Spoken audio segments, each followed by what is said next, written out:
There was a UFO being taken down in the middle of the street, and I took a picture. I took a picture, and the picture was deleted. Not kidding. The picture was gone.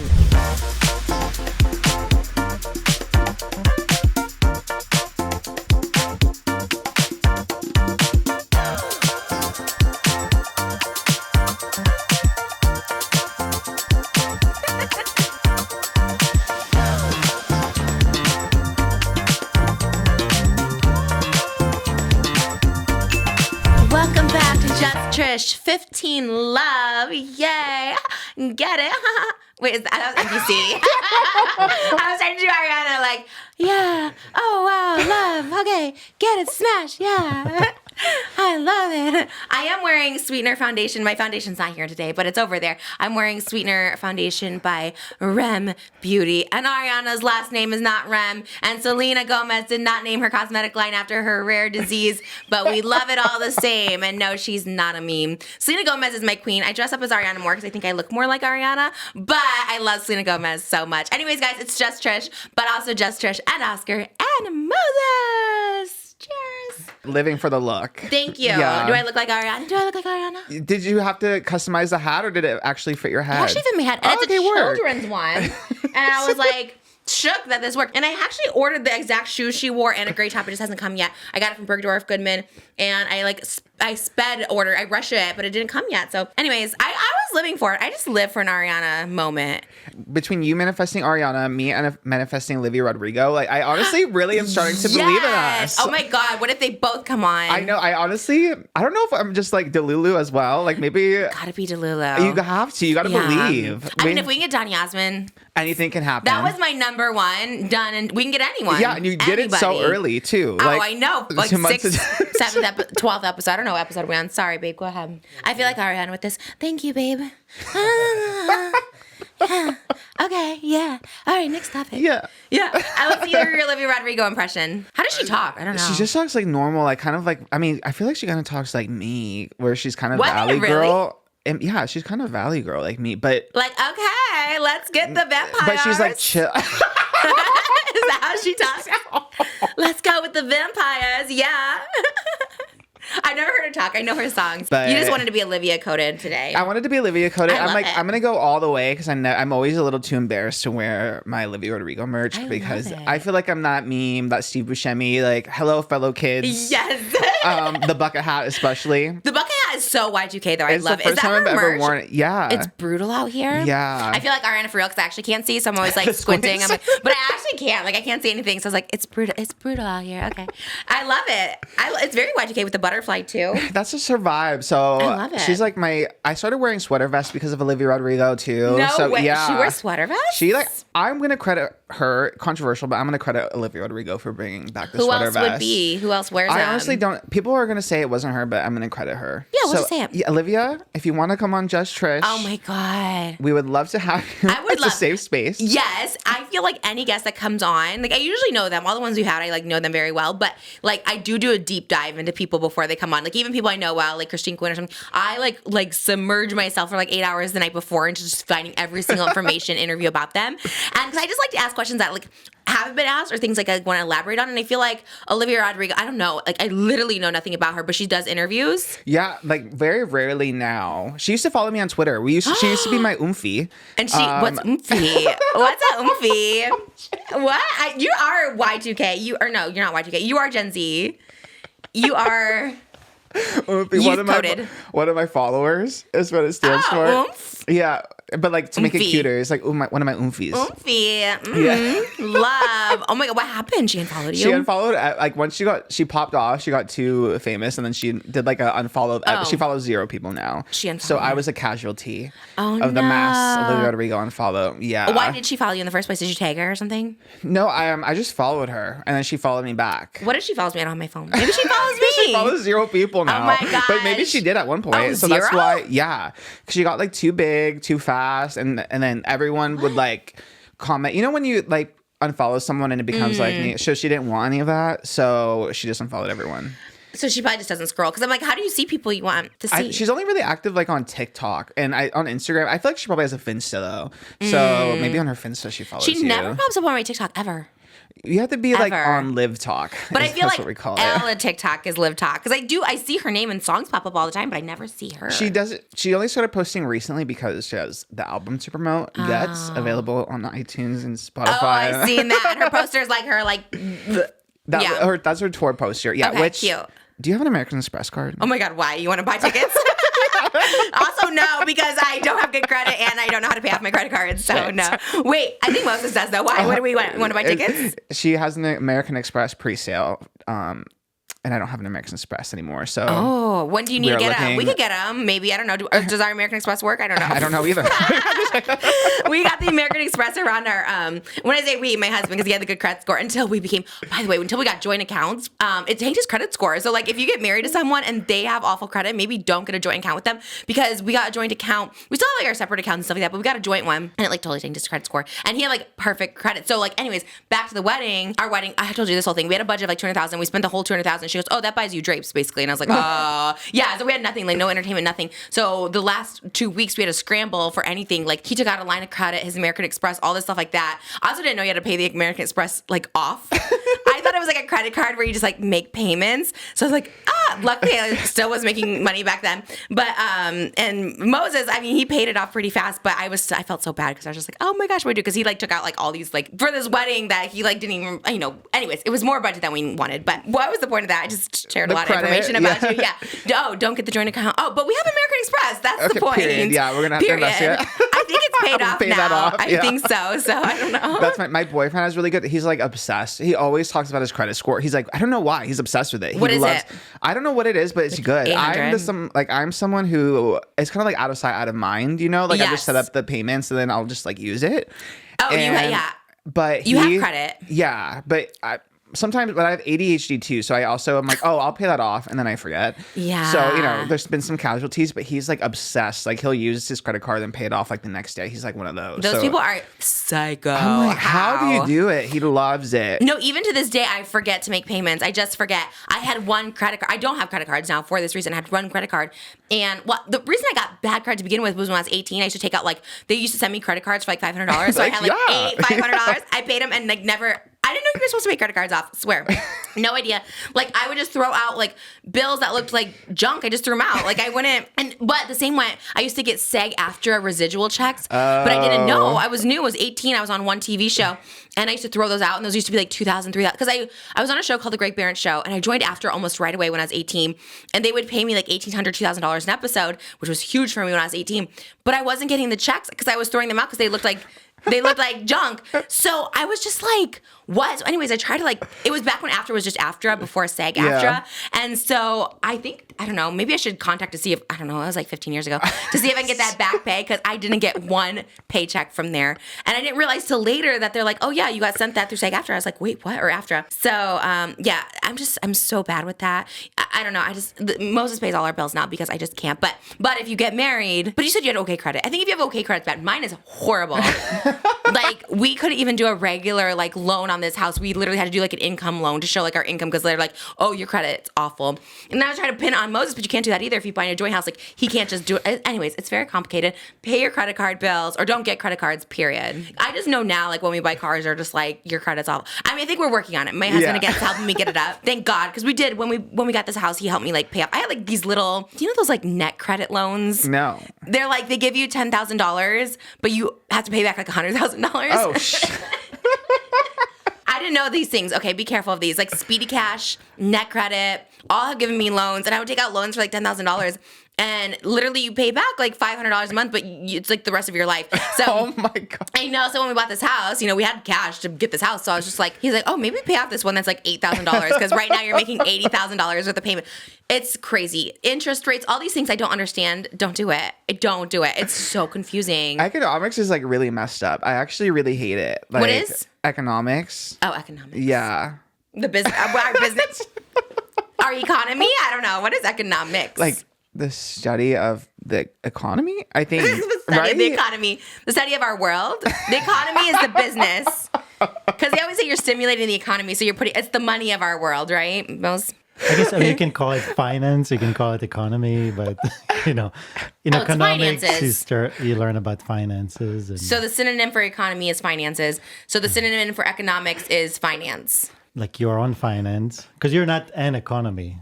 The economy is The world. the world of money and the flows and all that. But Yeah. your personal finances, that's part of Are a mess. When We you- should change the category of this podcast to like educational because Moses know. does teach us. So smart. So smart all the time. Honestly, like as much as I'm like, when he's like, oh, don't spend $1,000 on shoes. I'm like, it does help though so much. Like I can like save some money now. I'm like, wow, I never knew how to do it before. It is crazy how like actually dumb I am when it comes to this stuff. Like I I'm really bad. am. To me, like money doesn't, because when it's in your account, to me, it doesn't seem real. Like it seems like fictional, like not real stuff. I say this all the time. It's like, so then I like never really take it. Now I'm at the age where I have to start taking it seriously. But before I'd be like, it's not like real.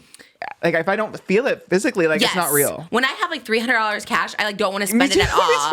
But meanwhile, I spent like a $3,000, and I was like, whoa, that's like so. We were just talking about this today during Glam too. I'm like, it's such a weird thing because he was talking about moving and how he has to pay someone to hang his TV for like $1,000 or something like that. And I was like, is that crazy? Like you have to work in order to pay this guy to hang your TV. Like we're all just like rolling the money around to each other. It's so weird. I don't know. It's so bizarre. But speaking of money, by the way, oh my God, this okay.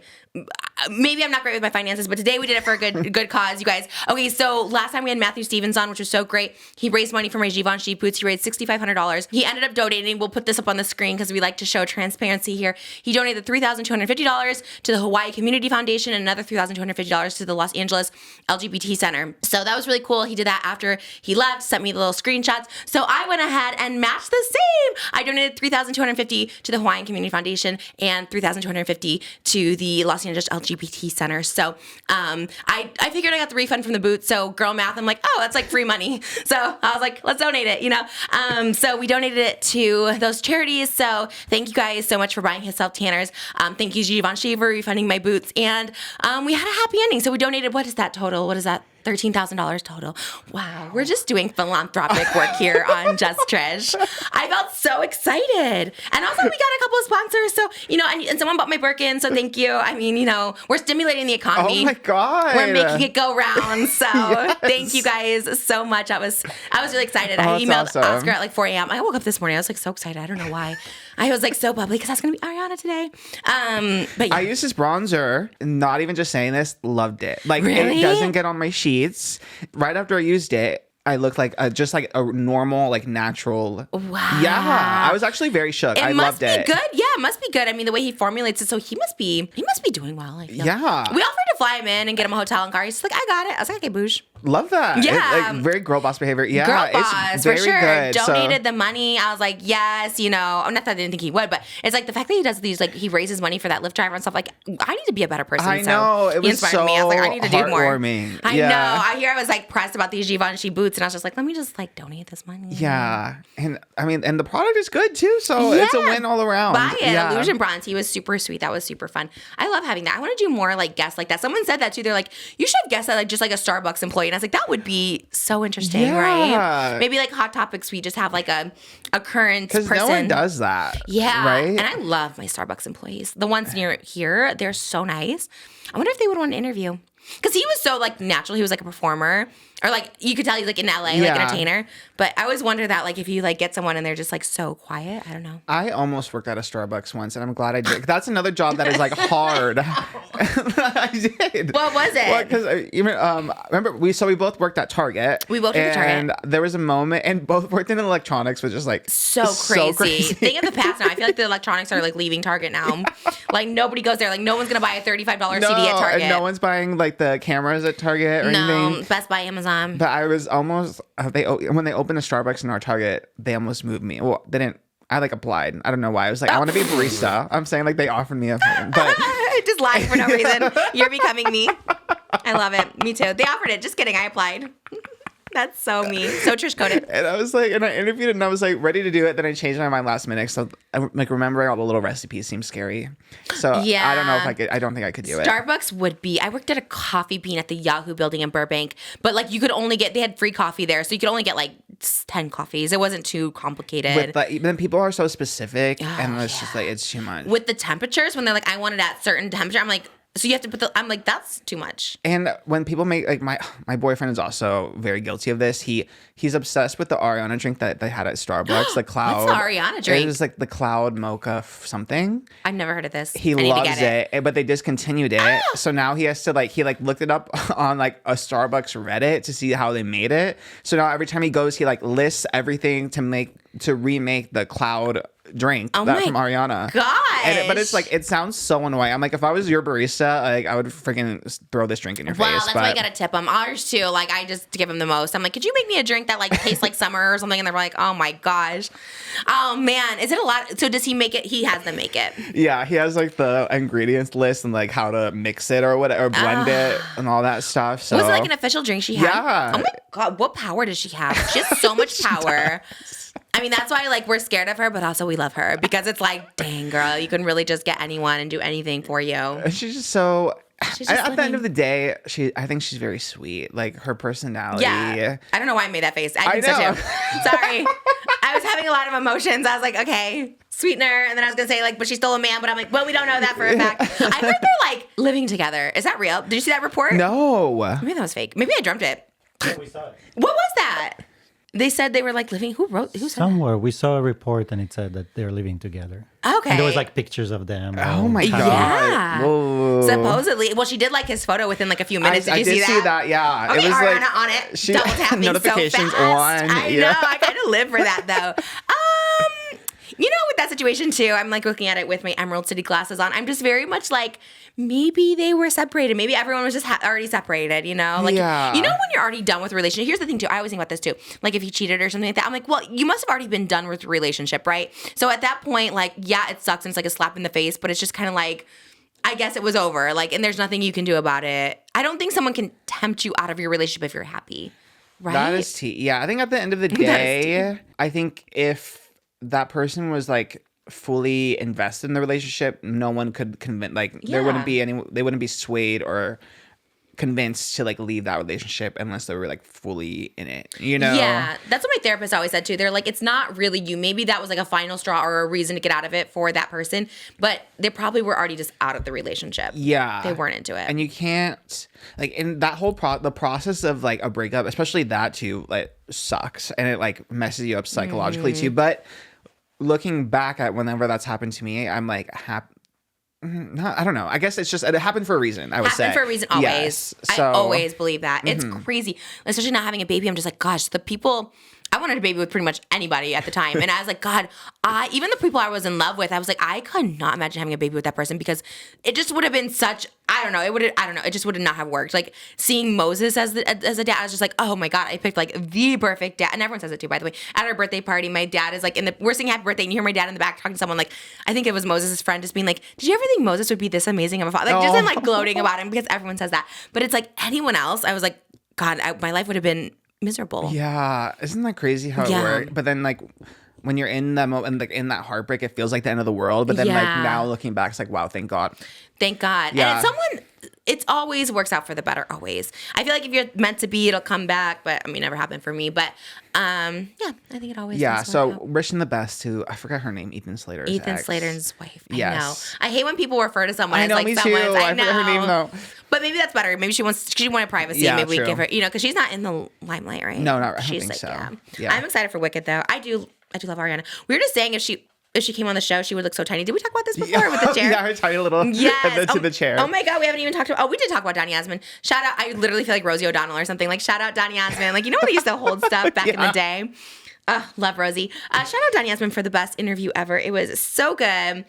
This is us at Harrah's. They were so nice. They even like gave us a room at Harrah's. Like it was crazy. They treated us so VIP. We talked to Donny before and after the show, and then of course for the interview. So that was really great. This was my Drake moment. So thank you, Donny, for that. Appreciate, love.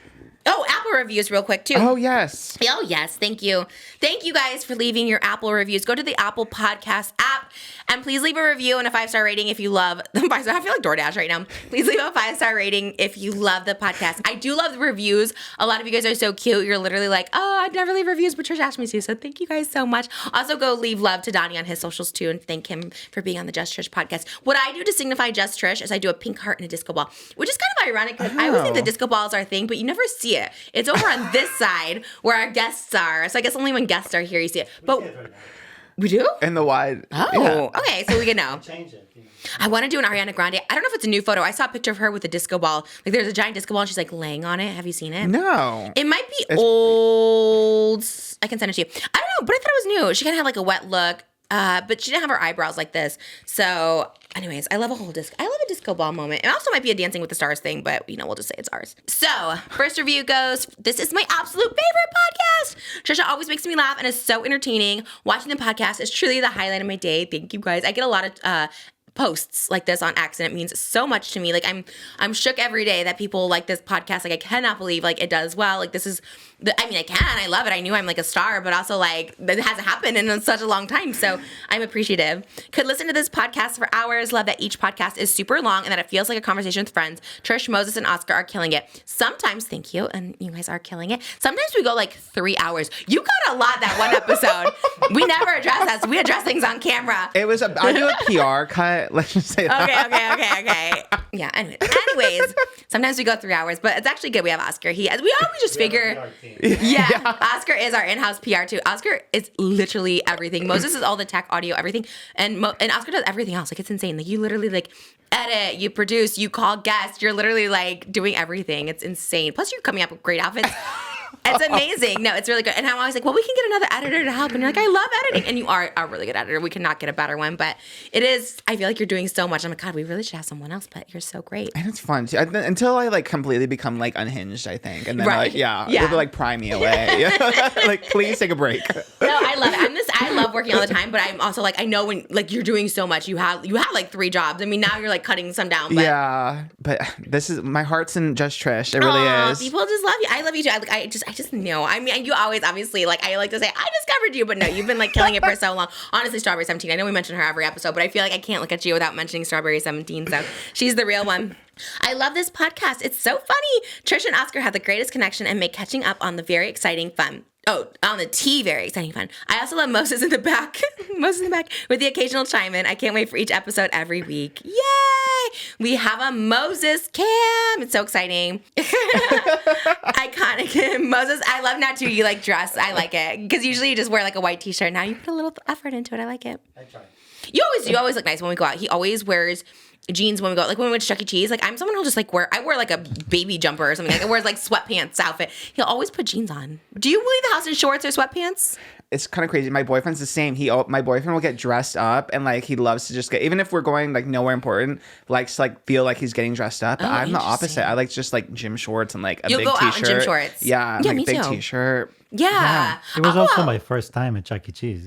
Oh, okay, the occasion. you know. Yeah. But even going to the grocery store, you put jeans on. And I'm like, just go. Yeah. Like, he always wears basketball shorts. I'm going I basketball can't shorts. wear shorts in public. I just feel Isn't that unserious. weird? Yeah. So you had an Oscar outfit on the other day. What was it? Oh, the pink shorts. And they were kind of like above the knee. I was like, oh my God, Well, shorts. You got them for me, first of all. I love them. No, but I was shocked you wore them. But I just got out of the shower. It was so hot. I came down to organize everything, and I just stayed in that outfit. You also have a Regina George tank top on. It says a little bit dramatic. It was like, it reminded me of Ariana and Thank You Next. Oh my God, we're so Ariana Yeah, coded this very episode. much. Oh my God, I love Ariana. One day she'll come on. I can't wait. I feel like I'd love to have her on and we could just talk about like, REM and stuff. Girly things. Girly pop things. But yeah, I always look crazy when we go out. Like I love this one. Iconic. Pop culture needs her. It's short to the point. I love That would it. be like if you had like a movie poster or something, you know what I mean? Ooh. That would be like the critical review that's like on the Oh my God. Okay. Well, not a movie trailer, but I thought about this like the other day. This vision came to me. I was like, you should edit like a little like trailer, like as if it's a commercial for TV for like Just Trish. Like, hey, watch the Just Trish podcast and like all the highlights and the funny, like. and like this the reviews. Well, Yes! Oh my God. We might have to do that. Okay. Yeah. Okay. I know you're doing so much, but like I just think that would be so fun. I don't know. We need to that's just find in the my head. disco ball transition. Oh yeah. Yeah. Maybe when we do the photo shoot with the giant disco ball, the Ariana. I'll send it to you. That's a good one. Final one. I've been watching Trisha since I was in middle school. Let me say this is one of my favorite shows she has done in a long time. She's hilarious, consistent, and she knows how to keep conversations and make them interesting. Oh my God, thank you guys. People say that, and honestly, like that's crazy because I really don't feel like I'm a good conversationalist by nature, but I really do love asking people questions, like even just naturally. I remember the first time me and Holly Madison hung out, we were just like in McDonald's and we were going to film a mukbang, which is supposed to be very casual talking, and it just turned into me interviewing her because I just have so many questions for so many people. It's crazy. Should we get into apologies? I feel like this is like our segments. There's a whole apology segment today. For what? Oh, there's so many apologies happening. I got an apology. I have to make a couple apologies. I don't know if I should start with the apology. I guess we'll just start off with the top. It's not really news, but I appreciated it. Brianna Chicken Fry, which I don't think we ever mentioned her by name on the show. But I don't know. I really try, if I see like anything about me, I really try to just skip it in general. But I just got the gist that she didn't see. Anyways, okay, like literally, first of all, she apologized. First of all, that's like the most, like that was so nice. Didn't expect it, didn't even need it. Because here's the thing, like I'm actually used to people like laughing at me, laughing at my OnlyFans, whatever.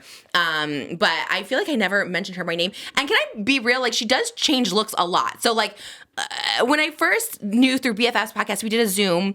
And, like, she never popped up on the Zoom. You know, like, Zoom only pops up certain people. She never popped up, so I didn't see that. I didn't connect her with this barstool of people making fun of my OnlyFans. I really didn't. I don't know if I said I didn't know her or whatever. I did not connect it. Also, it was, like, far away. Like, I just didn't see it. Obviously, I've heard of her recently because, like, Tana's been on her podcast and stuff, and I see her all over TikTok. So I was like, and I like her name. I love chicken fries at Burger King. So I was like, this is cool. This is a cool name. I saw her on Theo Von's podcast. So, like, I was like, oh, I know who this person is. Obviously, I did not put that she was the BFFs person, the OnlyFans person, and the, who did I just mention? Tana? The Tana person. Oh, and then there's something about a boa at a concert. I didn't know that it was her too. Like, the Theo Von. I didn't get all this was together. And she also changed her look. She just went brunette. She looks beautiful. So I truly didn't say her name because I didn't know, but also didn't want to, I don't know. But she sent me a really nice apology. She is 24, so I always, you know, when people are young, I get it. You know, when you're like laughing or making fun of someone, that's why I don't like high school boys because they're the kings that just like laughing and whatever. So she sent me an apology and she goes, I genuinely didn't mean it to be mean. Like, you know, I thought it was supposed to be a funny house tour and all stuff like that. I take it as a sincere apology. I think that's very sweet. You don't have to write back or whatever. But I thought it was nice. I thought it was nice to even like get that because, and I did write back to her because I was like, I, for some reason, was hanging on to that one incident. I didn't know anyone involved. I just knew it was like Barstool that shared it. And I was just like, oh, I don't know what it was. It just gave me such an ick vibe. And I like hung on to it for so long, which is like crazy. I'm like 35 or whatever. But it was always something. So it meant a lot. And I like an apology. I feel like apologies do mean so much. I feel like people don't do apologies because they think it doesn't matter or people get over it, but like it gives you a sort of closure. That's why I like over apologize to people because I feel like even if I'm slightly in the wrong, like I should apologize. Like I just feel like it feels better for you, for that person. So I appreciated it. I don't know. It gave me like some sort of closure. Like I like when someone can just like apologize for like, you know, even if it is just hurting your feelings. I know people don't like that apology where it's like, I'm sorry I hurt your feelings, but honestly, like it feels pretty good. Like my biggest thing is like when people just can't do an apology. Just can't say sorry. Like maybe you didn't mean it that way, but just say sorry because you hurt someone. You know what I mean? Yeah. Like, because aren't you sorry for that? Or if people think they had nothing to apologize for, like they're not in the wrong at all. I'm just like, how can you not see that it's a two-way street? Because most all the time, it's like a little bit of both people. Like maybe one person did more, but I'm like, just apologies go a long way. So I have my own apologies today. This is very brief, and then we'll go on to the hot topics. But my first one, of course, is to Bunny XO, who I actually love and adore. And I wasn't gonna even say anything because we talked on the phone, and it's like we're totally fine, which is like all I needed. But I just want to do it publicly because I really, really, really love her. And I love her. I've loved her first. And then I just got into like Jelly Roll, you know, obviously got really big and I started liking them together. I started seeing them on podcasts, the way they talk about their relationship. Like I just always really respected, loved. I loved her. I was supposed to go do her podcast. And I just want to like clear the air too. We went to Vegas to go do the Donny Osmond. We had the show that night and we had the interview the next day. I thought because we were driving up, I would have time to go just do hers. And we just didn't. With a baby and stuff like that, we like packed up way too late. We got there at 4:00. We had to go to Givenchy to pick up the boots. The reason I didn't try the boots on at Givenchy because Moses ran in to get it because we were running out of time to go see the show. So it was like, I texted her a couple hours when we were out of Vegas and I was like, I'm so sorry. And let me tell you, and you know this, Oscar, we had someone recently cancel on us while I was in glam. It was like a day I had like blue eyeshadow. Anyways, we didn't do the podcast, but oh man, I was so PO'd. I was so annoyed because Bunny has a family too. I was like, if you waste my time like away from my family and stuff, like, oh my God, it makes me so mad. On top of that, like, you know, I do the glam, I'm in the glam, I'm paying money for it. Like I I was livid. And the person's excuse maybe was valid, but even so, they could have texted me the night before because it was like this thing that happened, whatever. So I was so annoyed, and I wrote that person off completely. The person was like, "I'll come on next week," and I was like, "I'm done. Like I hate that so much." So me canceling on her, like literally with a couple hours to go, was awful. And then when we talked, she goes, "I sent you the voice memo and you didn't respond. It felt like another slap in the face, and I am so sorry for that too, because I was like." I got the audio note, and Melissa's going to test this. When we got back to the room, because we just went to the Donny Osmond concert, I'm just like, so, it was on a high from that. On top of that, my baby is not sleeping, so my mom was watching her, so we're trying to get the baby to sleep and stuff like that. It wasn't until the next day I was like, oh my God, I did not respond to her. I felt so bad, and now I know how to just handle these situations. I'm so non-confrontational, but like, obviously it's worse to not text back. I'm just not a good communicator, and it was awful, and I so get it. Oh my God, I was mortified. I was embarrassed. Obviously, it was made public. And I was embarrassed. I'm so beyond sorry, because I know she has a family, I know she has a daughter.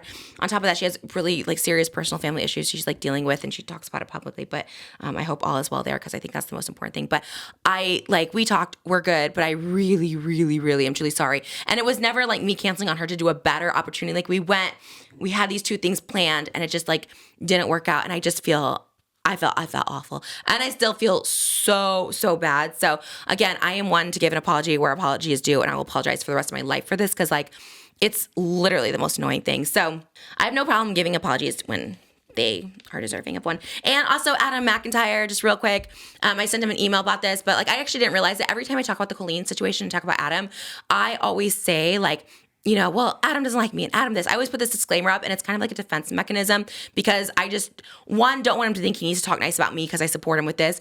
And two, it's like a defense mechanism, because I know one day I'll mess up, or he'll do something he doesn't like, or any drama channel. So I never want it to be like, oh, we're friends or whatever, you know what I mean? But regardless, I don't need to do that disclaimer. He said it really like hurt him and bothered him. And he's absolutely right. Like, I don't need to do the disclaimer, because to me, it's kind of the same when people are like, oh, this person, we'll talk about this later. Like when JoJo was like, Colleen's a really great person. It's kind of like you're setting it up as if saying, so this stuff's not true. So that's kind of like the opposite. So when I say Adam, like, oh, he talks bad about me, like it kind of sets up already in your mind, like he's not a good person. So maybe, anyways, I apologize. And anytime we talk about Adam with Colleen's situation, like I just won't ever say that, but it's more a defense mechanism. So Adam, I am sorry. I sent him an email. I really just wanted to give him an apology there, but oh my gosh, like hi, just talking so much today. But yeah, I never want to make anyone like feel bad, and I don't know. I learn every day. I'm 35. I'm always learning, and yeah, the cancellation thing I never ever do.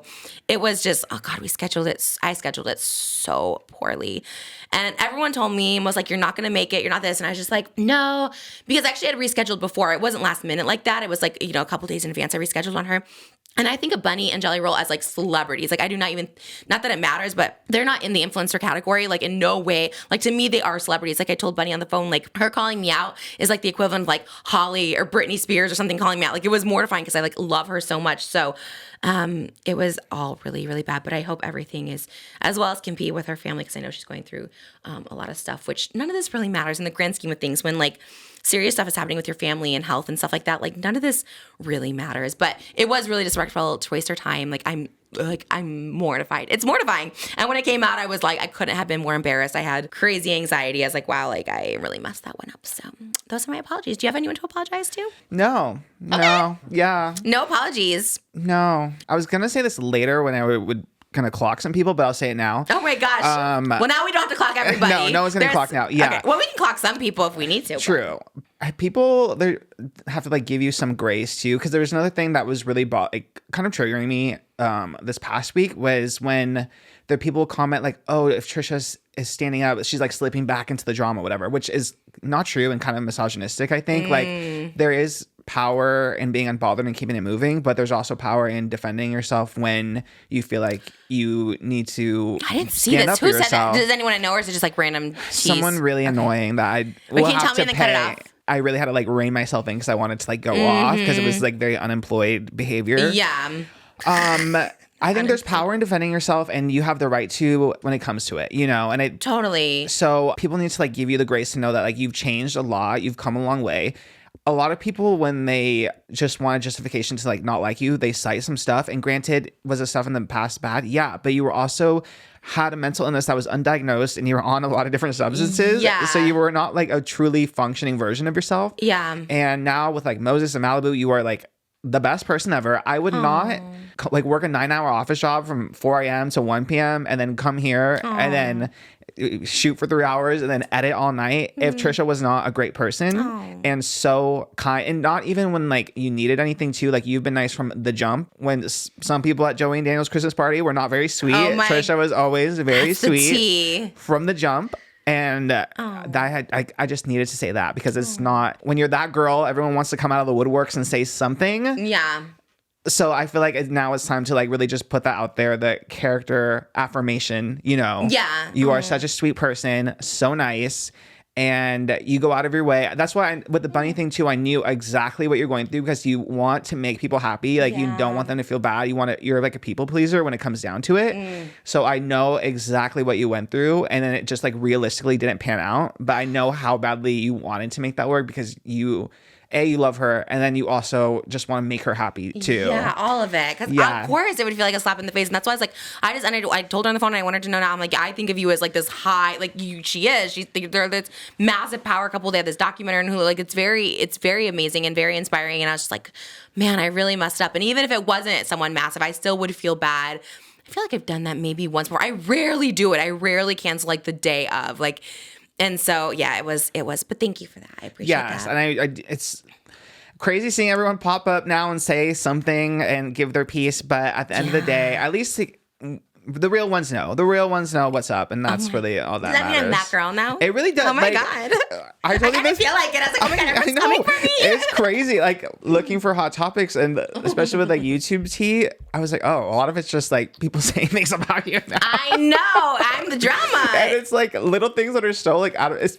I think it's kind of funny because you've been going out of your way, even like behind the scenes. Trisha's been going like out of her way to like be kind and like not get into mess. Always. And then people take little things out of context and like run with it, and it's so funny because you've really been trying. I've been so trying. Every comment I say, if it's an actual drama, I just won't talk about it. And before an interview, I'm just like, I don't want to talk about this. If something, I cut it out. So when if I don't cut out something, I think I'm being really nice, like, you know, in some way. And so I always try to just be, so in the future, I will always say, long time ago, don't remember, wish them well, you know, which is very true with everything, because the stuff that happened BM before Moses, you know, it's very much like not me, and it's stuff that I just don't think about. It doesn't seem like my life, and you know, it doesn't behoove me to talk about it or anything, like, you know what I mean? And I see that too when people bring up, like, they'll talk about me and kind of almost like weaponizing like me using drugs, and I'm like, I talk about it all the time, like, but it's a weird thing for other people to like weaponize, to be like, well, or just use and just to throw out now, because it's like, it's not something I do now,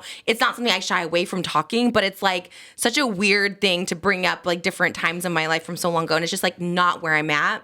So now I know certain things to just never talk about again. But I don't know. And also, I just don't like shying away from like those kind of questions. You know, I feel like if people want to ask, I just say it's a long time ago. I feel like if there's so much new stuff now to talk about. I don't know. Because for me, when people come on, it's never like I want to ask, I don't know, about maybe it is. I don't know. Maybe it is interesting. Okay, you guys, so we have been celebrating a lot, and I've been having a few drinks. I love to celebrate. I love champagne. I don't love all alcohol, but I love champagne. Now that I'm like 35, I really started feeling it. So with More Lab's morning recovery, I started taking this, and let me tell you guys, taking it right after a night of drinking, you get such a sound sleep, but you're also very alert and ready for the day ahead. So highly recommend if you are just not 21 anymore and you can't just go out and not feel the repercussions next morning, highly recommend this morning recovery from More Labs. Thank you, More Labs, for sponsoring this podcast. More Labs created this nifty lifesaver of a drink called Morning Recovery that helps prevent rough mornings after drinking. Similar drinks have existed in Korea for a long time, but there were no options like it in the US. So their founder quit his job at Tesla to fix that and created Morning Recovery. All you have to do is drink one Morning Recovery while you drink or right before you go to bed. So how does this work, you may ask? Well, it contains herbs, vitamins, and minerals that help you bounce back, and a proprietary blend of electrolytes to rehydrate you. So you can have fun at night, and still feel good the next day, just like you did when you were 21. So they conducted a clinical study, and users of morning recovery felt up to 80% better than those without morning recovery across various symptoms after drinking. Truly, morning recovery is a lifesaver. Now I can have a few drinks at dinner and still feel great the next morning. Taking it right after drinking, you just feel better, you have a good night's rest, and you are fully prepared for the day ahead. This stuff works. If you are of a certain age, where my 30s at, where my millennials at, morning recovery is for you. Definitely take it while drinking or right after, and you will feel so good the next morning. So guys, go to morelabs.com and use code Trish for 25% off your first order of morning recovery. That's morelabs.com and use code Trish for 25% off your first order of morning recovery. Shoe cam. Okay, let's do shoe cam. That's a beautiful transition, Moses. Yes, thank you, thank you. He's like, let's just into your shoes. And they match your mic. They match your mic. Oh, yeah. Yes. So these shoes today these aren't Valentino, but I guess one of the crystals already came off when Moses was helping me with the shoes. He said one of the crystals, these were originally like $4,000 shoes, but I did not pay $4,000. I paid like $900, maybe $1,000 off Bergdorf Goodman. They had like literally just my size 38. So I got them on a good deal. Can't walk in them, but they're very cute. They're also very tight. They're 38, so they're my big size up. And yeah, I can't walk in them, but they're cute. They're kind of giving me the Givenchy vibe. All of them are the same. Like this Versace bag, the shoes, the Givenchy, they all have the same crystals. All a little cheap, but I still buy them because I love a pink crystal moment. Is there an update on your shoe closet sale? I'm actually genuinely curious. Oh, yeah. Oh, my God. We literally, okay, that before I left for Vegas, I really was hustling. I'll tell you why. I wanted the Givenchy boots. My daughter's party was like ridiculously expensive for 2 hours. Like it was so insane, like what they charge for these kids' parties. It's insane. And like, anyways, so we had that. Oh, Vegas was coming up. So I was like, okay, Vegas. And then it was a whole thing. So I was really hustling, and shoes are selling them. Like we sell shoes. My mom was shipping out like 30 packages a day, but I think now I've like chilled promoting stuff. Like the Chanel is still for sale and the Birkin still for sale. I still get emails, but I'm kind of like, I got hundreds of emails and no one really, I think they just wanted to know how much they were, like being nosy or whatever, which is fine. So I'm just like over it. I'm just like, I'm done selling this stuff. The rainbow Birkin's up in my closet now. It's just there forever. No, nobody wants that. Literally the most worthless, priceless thing I've ever owned. Nobody wants it. I was even going down like $18,000, like paid $48,000, which is insane. It's so insane. It's going down to like $30,000. Nobody wanted it. I was like, okay, let me just keep this. I mean, it's a cute Pride moment. We like it. I haven't gone to Pride in years, but it's good. That's what I should do. Maybe if I sell it, I'll donate half to the LA LGBT. Oh, that'd be sweet. Yeah. But half, because I need some of that money back. But we'll do half. Yeah, because it is so cute, but I don't know. Anyways, it all worked out. Or didn't, because the Givenchy boots didn't fit me. They were I was too fat for that. So anyways, we haven't gone to any hot topics. I know. Let's get into the hot topics since you have more to talk about your week. Should we start with the VMAs? The VMAs! NSYNC. That's all I know about the VMAs. That's all you took away from the VMAs? Oh, the Nicki Minaj. Yes. The Nicki Minaj of it all. I wanted to learn her rap for today. I wanted to be like, I love her. Are you quoting? The one at the end, was she before at the end? Itty Bitty Piggy? Itty Bitty Piggy? That's the name of it? Yeah. Oh my God. These bitches can count. The bitches are the 1 to the 3. The bitches, they look up to her, but really they look up to me. Wow. No, stop it. That was so good. That wasn't it. I wanted to learn it because I feel like I could do it for sure. Moses clapping. It was not it. Oh my God. No, I saw her. I like Nicki. Pink Friday too. I would love if she came on to promote it. That's not in the strike, right? No, because of music. Yeah, and this is like a good place for her to. She can do a little promo shoot in here. Oh my, yes, Nicki. Oh free my of charge. God, there were some Barbs in the comments saying Barbs like, let's get Nicki on Just Trish. Way. Yeah. So the Barbs are slowly coming. I've been a Barb for a minute. People know I've rapped Nicki Minaj. I repped her Kmart collection. Like I kind of live for her. I bought her. Oh, remember those perfumes she had with the pink hair? Yes. That was. I wish she comes out with volume 2 of that because that would be so cool. I know they don't make like celebrity fragrances. They really need to make a comeback because they were really iconic. The Gaga one, the black one with the claw, that was so cool. Mm-hmm. I remember now it's all like boring, like Elizabeth and James, like just like a black and white bottom. Like, so boring. Minimalism is so over. Like let's bring back extravagance. I love a maximalist vibe. Yeah, I know. I'm not about it. I try to be, but I'm like, no. When did you try to be minimal? I don't know. I think I had a moment. Wasn't there a moment I was trying to be? I was like, oh, I want to be like the Kardashians. I feel like we were getting rid of a lot of stuff. The most minimal you've been is like Beetlejuice. I was minimalized there. Oh, we should get that cabinet made though. Yeah, I've been wanting this Beetlejuice cabinet made for so long, and it's like, Literally, it was like just paying off credit and debt The from only the thing that wedding. doesn't have crystals on it is the Beetlejuice stuff. I know. Well, we could put some crystals on it. I think that'd be very cool. So your minimalism is back into maximalism. Right. Yeah, Yes. okay. Yes. I know. I just love a maximalist lifestyle. I love it. Oh my God. Okay. So Nikki hosted. Did we love it? You were there. I wasn't there. I was just covering it. What They does were that in mean New you were Jersey. covering it? Like I was in an office, like watching it and like making videos about Wait, it. and what? tweet- Why did you go to I the was office? wondering. You were like, "Oh, fun," and I was like, "Well, it's not really fun." Wait, why did you have to go in for that? Why couldn't you do it at home? Just watch it like everyone else on the I couch. wish, but yeah, we had to be in the office, like work, like covering it, and when we get interviews or whatever, I have to like edit the interviews. And blah blah blah. gosh. Yeah. Okay, so did you So like I was it? not there. It was better than any VMAs in recent history. I think it was fun. Yeah. Nikki did like she hosted, but really she was only on like a little bit in the beginning and the end. I feel like hosts are never on. It's always the presenter, so you never see the host. I think they just kind of said she would host, and then she talked a little bit at the beginning that. Okay, yeah. Did you see in the beginning? She came out and she was like, "I just realized my shoe was unbuckled. 1, 2, buckle my fucking shoe." What? Was she rapping or was she just like She was improving? just talking. Yeah, Kind of live for her. she is so funny. Like, Yeah. she really cracks me Her up. personality is what is there. But then she called out MTV because she kept saying like MTV's scared that I'm gonna say something. Because like I said, everyone was scared about Cardi and Megan and Nicki being under one roof. So she kept alluding to possibly calling him out. And she won a VMA. She was like, "Should I call him out? Should I say something?" And then there was like silence. She's like, "I'm not gonna say something." So she could have gone off, but she kept it. She kept it classy. I think. cute. Yeah, she kept it cute. Because Megan Thee Stallion performed. Megan and Cardi performed. Yeah. And I saw that because Ice Spice was next to Taylor Swift and she was like, she wanted to sit there and not dance to it, right?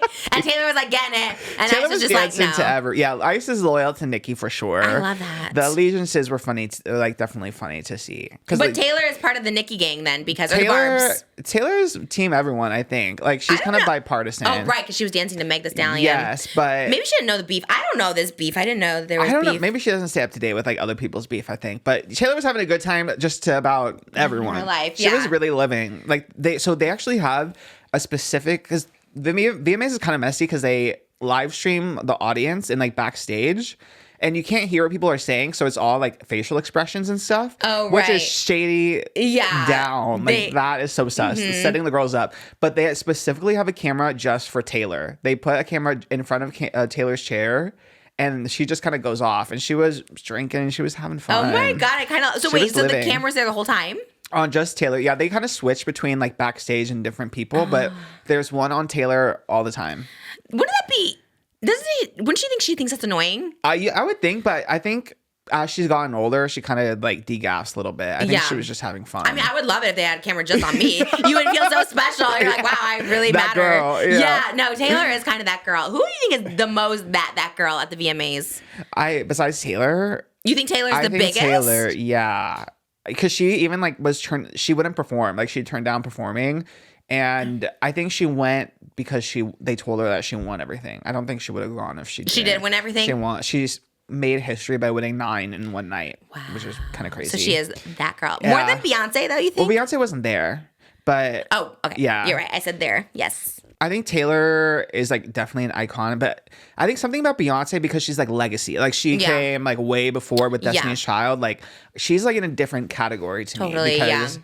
it's a lot to like come up in the early 2000s and to still be Totally. you know, Performing and crushing it and all that stuff. yeah. I think it's like so different. Yeah.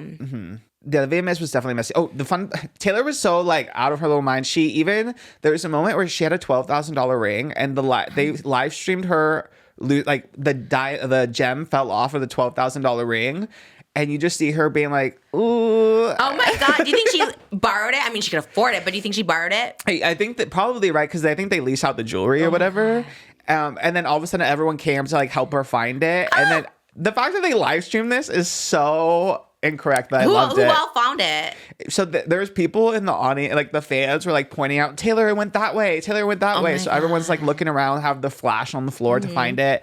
And then they finally did find it and they Oh celebrated. my gosh. Yeah, I would freak out. I'd be like, oh my gosh, my little thing. But I Who'd just she think go of that, with? Rich. And people who worked on her music video, basically. Oh. And she sat with Ice Spice the whole time, which love that friendship. I know. I wanted to do my Ice Spice. I almost did to try the Ice Spice drink. That Ice Spice drink has like I saw 13 that. like 100 calories and Does like it all the have sugar. Munchkin I in think it? so. That's what it said, right? Yeah. That is wild. Is her fan base Munchkins? Yeah, that's what her fans are I called, didn't Munchkins. know. That's crazy. So it's a pumpkin ice spice Munchkin drink. Yeah. God, I do want to try it, but we're having to wait till Halloween because I think that's gonna be my first Halloween, like as ice spice. We should The hold one out. I want to wear has her long wig, but I just love her little cute curly It's hair. so signature her, yeah. Because I think if you wore like the curly red hair, people automatically know Ice Spice. Okay. You know. I'll maybe after. Hopefully, I get my chain, and I've been like ordering this chain like forever ago, and I hope I get it in. What would be your counter outfit? I guess you could be Taylor since they were next to each other at the VMAs. right? Or Pink Panther. It's the girl that does the Boys in the Liar. Oh, I think about like the cat. Oh, no. Which would be cute. I love a little Pink Panther moment.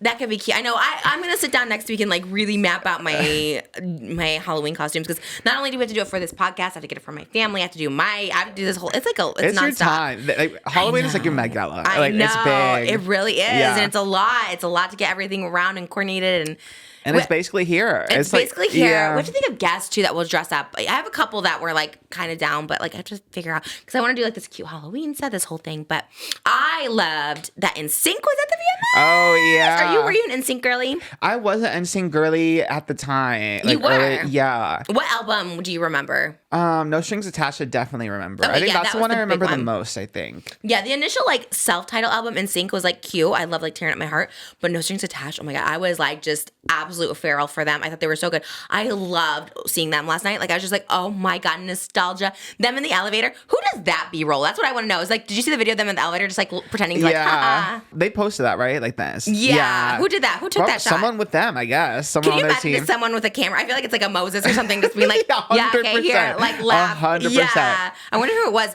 Chris Kirkpatrick doing the most. He's like, I'm like, oh my god, those always crush me. Justin Timberlake, I feel like he hasn't been doing anything, so he's like, I'm just gonna reunite with NSYNC. They'll probably make so much money, and I wonder if they pay Justin Timberlake more money to do the tour. Oh, I imagine, right? I bet. He's, yeah, I feel like they would have to. Everyone else, I feel like, is very available, but I don't know that Justin's not really doing much right now. No, anyway. literally nothing. Yeah, so might as well do it. Give the people Yeah. some- Joey Fatona's at Disney World though. He performs there a lot. Lance Bass is in West Hollywood. Yeah, doing his. You know what's so fun? Lance was like I don't really have that many NSYNC memories, but I do remember out of all of them, like the girl who used to babysit me, we would watch TRL together, and like we would have to pick like which one. She would ask me like, "Oh, which one's your favorite?" Maybe she knew I was like a little all the way back. I must have been like 5 or 6. Really? She actually knew. Yeah. Wait, but like, but Lance wasn't out back then. No, but he was the one I picked out of like. Isn't Oh. that? Yeah, she was a JT and I was a Lance. Interesting, because even all my gay friends now would still say JT or JC. Like, JC was my second, but Lance was my Lance? first. Yeah. So and then I guess maybe I just knew my babysitter knew, I knew. interesting, because he just didn't do anything in the band. No, I but mean he's the boom boom boom boom. Yeah, I he's the was low never one. like I don't know if I ever really I liked like the him. main Please come on the person podcast, in though. the. Huh? I don't know if I like the main person usually in like the group, like the front. Oh, you like the? I was like a random person. Maybe it's like psychological. You know what I mean? Maybe it's like, I don't know, me too. I always thought like, oh, I don't want to like the one that everyone likes. So I thought I used to like Chris Kirkpatrick because I was like, I'm gonna like the one no one likes. But I don't know. Joey Like, Fatone less was the popular, real, yeah. the real one that no one liked. Poor Joey. Right? Like no one liked him. And I was like, and look, I love NSYNC. Like I love each of them the same, but I do feel like Joey just got such a brunt of it. I don't know why. Yeah, I think He's cute, he's especially. good looking. I don't remember definitely post. I think, but yeah, I remember in the time it was always like JC and JT. Oh were the yeah, ones that's everyone like always talked about. Yeah, maybe Chris because he was a little like quirky and Yeah. stuff like that. But I was so happy. I heard they're performing at the Sphere in Vegas. Oh, Yes, we saw the Sphere from her. I really love Vegas. Honestly, I might move there one day. I love it. It also has like no state taxes or something. It's like really, anyways. Yeah. I love Vegas. I could see us actually moving there one day or performing there or something like that. But the Sphere is so cool. I can't wait to see it. I think U2 is starting there, but I heard NSYNC is supposed to like have a residency And there. they have a song for the Trolls soundtrack. I think. What? Yeah, that's why they What's the reunited. Trolls soundtrack? The movie. Maybe Malibu Never will seen like it. The Trolls? What? Watched it. It's actually really good. See? Wait, what? When did you watch the Trolls movie? With Malibu, the Troll movies Where are was really I? good. There's like really good songs in it. We are always together. When did you watch the Trolls? You must be doing a podcast or something. But you're here. No, you went as a different- guest. Oh, You're like, maybe you're doing a podcast. Like, you're always here. You were a guest on a podcast, and I watched always the look for movies that have a lot of songs and music, and that one has. I've never even seen a preview of this movie, have I? I would never think of watching it, but I don't know why I clicked on it, and it was actually good. We watched the second one. Did she like it? Yeah, because just the music is Like tons of uplifting. music. It's so colorful and glittery and all that. NSYNC had a song in it? For the new one. I think there's a new Trolls movie, and they do the soundtrack. Maybe to all it. of this is just a build up for the Trolls movie. I honestly think it is. No. Wouldn't that be them. crazy? I hope they're getting paid good because everyone's like, yes, NSYNC. But did people, I don't know, but did people care? Like, I cared so much that NSYNC was there, but was it a big thing or not really? You read the blogs, you know. I personally wasn't like that gagged, to be honest. Yeah. But not to make it about Taylor, but she was the one that was really like, she lost her mind. Oh my God. And Ice Spice is so much younger. She was sitting right next to her, and Ice Spice was like she was laughing because Taylor was losing her mind. But the millennial versus Gen Z was like very apparent between the two. How old is Ice Spice? I think she's like 23, 24. Yeah, she's I wish a baby. I was famous when I was young. God, to be famous at 23 would be unstoppable. Man, they're so lucky. I would love Ice Spice on here too. And she has a drink at Dunkin', like so iconic. She did The commercial? yes, with crusty Ben Affleck. Why is he in there? I'm sorry, I get canceled and like can't promote anything, but it's like Ben Affleck is like the worst of the worst, and he's like in the Dunkin' Super Bowl commercials, in the Dunkin' Ice Spice. Why? Because he's from Boston. That's why you're gonna have him in the Dunkin' commercial. I think because he had those like viral photos with like the Dunkin's coffee. I think he planned it to get this sponsorship. Because I'm sorry, Duncan, no one thinks Ben Affleck is cool. He's crusty. Stop it. No, that's what I was gonna say earlier. Is like Trisha slipping back into the drama. That's good because I was like, that felt a little drama. That felt a little petty right there to be like, we hate Ben Affleck. But I'll just speak for myself. I just don't like him personally. I don't know. This was a while ago, this conversation, but I have to say this because I was just like, defending yourself from something that's like just straight up like lies. Like, here's the thing. I will protect my peace. If you want to say something that's not true, okay, whatever.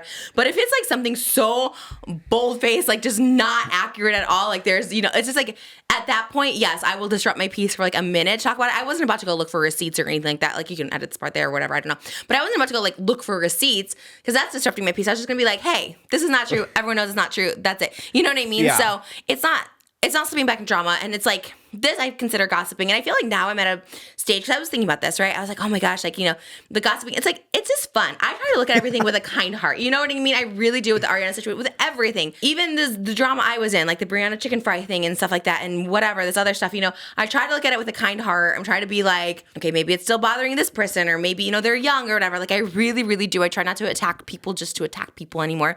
And Ben Affleck, I'm sorry too. I don't know why I attacked you so hard. I just don't love that you're a Dunkin's, but I think maybe I'm jealous. Usually jealousy. I feel when I try to do when I'm a little jealous, maybe I say something. Because how is Ben Affleck with Ice Spice? Anyways, that's the whole thing. I just thought that was like so crazy and so weird. Because sometimes these advertisers, I just feel like they're so not with it. Yeah. They don't know what's cool. I realize this too. I usually don't watch commercials because like I don't have commercials on YouTube or anything. But then when I watch like Hulu or whatever, then they have the commercials, and I'm like, what is going? Like, this doesn't sell me on anything. Like, this is terrible, awful. Yeah, the people they have. By the way, Hulu, kind of a scam. We pay $65 a month for Hulu, and they still show us 3-minute commercials. Like in the new episodes of like The Bachelor or like 90 Day Fiance or whatever else we watch, like they always show us commercials. 3, sometimes 4-minute commercials. It's a lot for $65 a month. Like we're gonna get Do you have the the elite. package? Yes. And I triple checked, and I'm like, how are you still? I think it's just like the newest episodes. Maybe they show us commercials, but it should be ad free, right? And they're increasing their prices again by like $1 or $2. Everyone's going back to cable. Everyone's like, we're over this. Yeah, it's too much. It's crazy. I'm just like, why? And especially with the recession of the economy, like, like it's like, let's get it together, Hulu. Let's be with the times. So I'm making cheap shirts. I was gonna make they're not cheap, but I'm making affordable shirts. But they're still custom. But I still want to make them affordable. But I don't want people to copy them either. I don't like just like screen prints. Not you, no, yeah, sorry, Olivia. I don't know. I was like looking at it, like, wait, no, that's cute. But it's easily copied. This was like Olivia for Tart. But then you have this, which is like, that's hard to copy. No, the reason I made the face, I first love it. But like shirts that are easy to copy, like my Sad Boy ones, like everyone would like, or the a little bit dramatic one or anything, like they're just easy to replicate or cheap to replicate. And so then you get like under whatever. So the knockoffs. Yeah, the knockoffs. So that's why I was like, okay, let me do this custom shirt, but still make it affordable because I want to be accepted. understand the people because I am the see, people. Yeah. I'm also the people. I'm selling my shoes. I'm selling my bag to afford stuff. You know what I mean? So I'm trying to make it all cost effective, cost efficient, the best I can. We're going to have t-shirts by Christmas. I don't know if they're going to be like wow t-shirts, but I think the fit, the feel is going to be cool. But I'm trying to keep it something basic. The hoodie's going to be outrageous. That's a whole different thing. It's insane. I can't wait. I really wish that was for Christmas, but that's a whole thing. So yeah, I was excited for NSYNC. I hope they're at the Sphere. I'm there for it. And I don't know anything about the Trolls movie, but it sounds horrible. Malibu is a fan, so. Do you watch it? No, I've never seen it. I don't like the Trolls, period. Why? I don't know. They look ugly. Like they're not cute like the Minions. They're not. Let's wait till you see the movie because the characters that eat the trolls, they're really ugly. Oh my God! Well, who are they? trolls The trolls are the pretty ones. Oh my God! Yeah. They eat the trolls. Basically, the trolls are like a drug. They're like a pill. Oh my God! So if they eat a troll, they are happy for a certain amount of No time. way. Yeah, I mean, it's kind of promote drugs, I guess. But anyway, That's dark. it's a really weird movie. But the songs Wow. are good. The music is good. Oh my God! They get you early with that. know, what the I'm not hell? about the trolls. Not at all. And then the other big thing in the VMAs, again, that shady audience cam. But poor Selena Gomez was going through it after. God. Oh my God! Why was she so upset though? She's like, I don't want to be a meme I ever know. again. Was she actually upset or was she being funny? I think because people were like really like weaponizing her just sitting there to like make it seem like she was being shady. During Olivia Rodrigo's performance, there was like this big like sparks flying, the stage was falling apart, but it was part of the theatricality. Oh, I did see that, yeah. And then she's like covering her ears and she looked like stressed out. But I think she thought everything was real. I was like the stage falling apart. Right. But people were like, oh, she hates Olivia Rodrigo singing. Oh yeah, So that's people were using annoying. that. And then they were announcing like the nominees for the category, and Chris Brown was one of the nominees. And she went. And yeah, because obviously Chris Brown has a lot of stuff going on. And then Yeah. other performances, she was just like sitting there, like she would check her phone. And or like during Demi Lovato, like Taylor was like really into it, but then Selena was just sitting there like nodding her head. And it's like neither are like incorrect. Like you can just sit Yeah. there or you can have fun, and both are acceptable things. Yeah, I'm surprised she was. She does sing. She just had a single scene out. Yeah, she seems just like in her own world. Like she's not in the Hollywood world anymore. I feel like those things probably stress her out Mm-hmm. because she doesn't do like award shows that often anymore, and they're a lot, like sensory, and everyone's dressed up and everyone's like judging you and stuff. Yeah. And I think she thought by just sitting there, no one can say anything bad about you. Right. And it's Is that like- what she was explaining? Yeah. To me, I thought she said she was just because she was kind of reacting a little bit like A to the little- Chris Brown. I thought she was saying she's just gonna sit there from now on because she doesn't want to be a meme. It's kind of both, right? So she like the people like the faces, but then it was like a lose-lose because either you're just sitting there like not doing anything, you are disrespectful, you don't care. Yeah. If you react to anything, you're disrespectful. So it's literally like a lose. You're better off to just not go. Yeah. Ariana Grande status. She's like, I'm not going. All right. We are back from intermission. Part 2. Sponsored by the Sweetener Foundation. Just kidding. Not sponsored by Sweetener, but we switched it up. I should have gotten a snack. I had just a donut this morning, but we're back. Intermission. I hope you got a snack. I don't know. There probably was no intermission. We should start making commercials for our own products. Oh yeah. I probably will when the merch comes out. I'll do a commercial, insert it, have a little break. Yeah, that's a good idea. Yeah, what would you make a commercial for? Do we have anything to promote for you? I'd probably just promote like other people's. Like I'd promote like Olivia's new album. Oh my gosh. I have nothing to promote. No, wait, really? You don't What am brand? I gonna promote? I don't know. I'm surprised you've never branded yourself because you've been around for so long. Are you not about being like an influencer or anything No, like that? I thought when I was younger, I like thought maybe I thought for a second I would like pre-COVID, like right before COVID, I was like maybe I'll do like a Twitch, like I'll play video games on, but like Really? make it girly kind of like. I have a Twitch channel that I've never used, but I got like graphics and stuff made and it's all pink, and I was like, No. oh, it's gonna be cute like gaming, but then I never did it. Oh my god, do you have like a pink gaming chair and stuff? My whole gaming setup at my parents' house is all pink. Oh my god, you I should should do use that. it, What yeah. a vibe. It's also It's very cute. just Trish coded. You know what Yes, I mean? it It would honestly be on is. brand. Yeah, that's a good idea. But it's just like it's so much work. I don't know how you guys do it because it's Yeah. like making content is hard. It's just Well, it's so much easier when you have someone like you. It's guess. so fun and easy for me now. Like, even though I never edited, like just the like uploading and I don't know, it was so stressful. Like even the podcast I did that last like 3 episodes before this, like I would have to we would take all the footage. I have to like upload it to a Google Drive, which I never did in my life. Like it was so complicated. I love that you're just here. You take the cards. It gets uploaded on the channel. It's so nice and beautiful. That's why anytime I text you about anything, I'd be as nice and as gentle as possible. If I'm like, oh, is it uploading? Because I know how much work it is. I know how much I would not want to do it. And I'm just like, it's great. It's the best thing. I love like when it's like this. Oh gosh, I could do this all day long. I could do it. I literally could do it every day. It's so much fun. Like I love it. But yeah, when you have to like do all the technical stuff or like I don't know. It's just, at least Twitch is like live, so you kind of just sit there, and then when you're done, you just walk away, which is kind of nice, you know. God, the idea of doing live scares me so much. I know, because it's like, what if you just say something? What if you, I don't know. What if you have to go to the bathroom? You just leave? Yeah, you can put like a little like commercial, like you put like BRB, and then you can do like a little screen. We tried Twitch for like a minute, but like I didn't know how you made money on there. I feel like they take the cut. I think. Oh, you were talking about the tequila. Yeah. I think the cut is crazy on there. They do take a lot of money. Yeah. But I never got it. Period. Like I didn't know how you join. You have to get enough followers to like where you're like approved to even like start making money on there. Oh. Yeah. Like TikTok. They have to like manually like make your account like monetized or whatever. Because once they start letting you monetize for like your value, like TikTok has been so good with this lately. They did this new creator beta program, and when I first joined it, I literally went from making like a couple thousand to like $100 a month. I was like, okay, this is like whatever. I really screwed myself, but like honestly, makes so much good money now. I don't know. Maybe it won't last forever. So I've been posting on TikTok like constantly, and I forgot about my YouTube channels because TikTok. They just reward long format videos. Like, I don't know. It's kind of where it's at now. So I love when a platform makes it easy for you to make money. Yeah. Gives you what you're worth. Because TikTok was like, kind of lacking in that category. But I do love TikTok. But now I'm like obsessed with it because now it pays too. And I'm just like, I'm just a tourist. I just love to make money.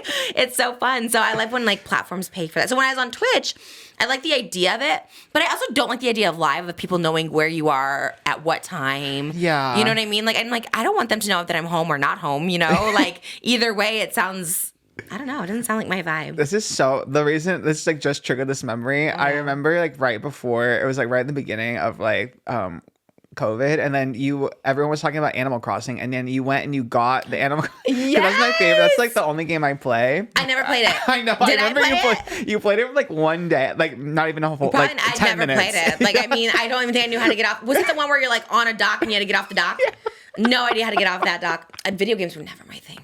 They're so confusing. That's like such a visceral memory, like beginning of COVID memory for me. I don't know why I like remember exactly where I was watching that. Oh my God, I love that for you. Oh, it was historic. Lockdown, the beginning was actually amazing. I was making so much content, making so much money. That was the most money I ever made from like March 2020 to I guess to the end of 2020 I did really well, but like really those beginning months was insane. Like probably like March through like August were like millions of dollars a month. I was like, I never made that before. And I didn't know what to do with it. That's when I'm buying rainbow Birkins and stuff. And I'm just like, okay, like I did not know what to do with it. Like again, thank God I got a house, but it was a crazy time. It felt like I hit the jackpot. I was like, God, what is this happening? So I was just living life. I was just having fun in my house, making money. It was a beautiful thing. And it's when we first met. So it was like a good time. I have fond memories of it. I'm like, I would do another lockdown for a month. It's so weird. I know it's weird because like it's being nostalgic about it too, but because like it was a scary time for like in general, but it also, I don't know, it's weird that I like kind of missed it too. Like that's similar. Like that's when me and my boyfriend met. So it was just kind of cozy in a dystopian kind of way. Very much. Yeah. Everyone, the world is stopped. Like everyone's in their same position. Yeah. Everyone's just online. That's all you can be. So we're all together there. It is weird. It is like such a funny time that like will never happen again. Yeah. And it's cool. I don't know. I mean, obviously not what was happening was cool, but you're not going to get engaged anytime soon. I think when he graduates, because he's in grad school, right. So I feel like that's like a good time. Would you propose or he's proposing? I think I would propose because I'm like older. Yeah. Mm-hmm. No, I just had the conversation with my hairdresser this morning, and he was saying they broke up because they both wanted to get married, but they wanted each other to propose. Oh. So he's like, he's waiting for me to propose, but I'm not going to. I'm waiting for him to propose. So they just broke up.